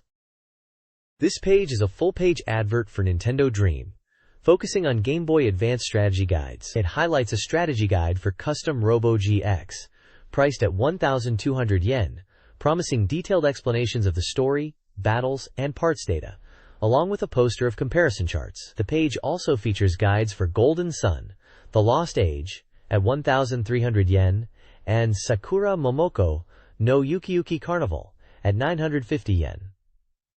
Additionally, there are listed prices for other games, including titles for Nintendo GameCube, Nintendo 64, and Game Boy Advance, with a list of 7 winners of the Nintendo Dream Prize draw for July. The page also mentions a campaign to win toy vouchers by returning a questionnaire included with the strategy guides. Please provide the text you would like me to summarize. Please provide the text you would like me to summarize. Please provide the text you would like me to summarize. This page is the 74th volume of Nintendo Dream magazine, released on September 21, 2002, and teases the contents of Volume 75, which will be released on September 6, and will feature a long interview with Yoshiki Okamoto from Capcom, and will cover the Super Smash Bros.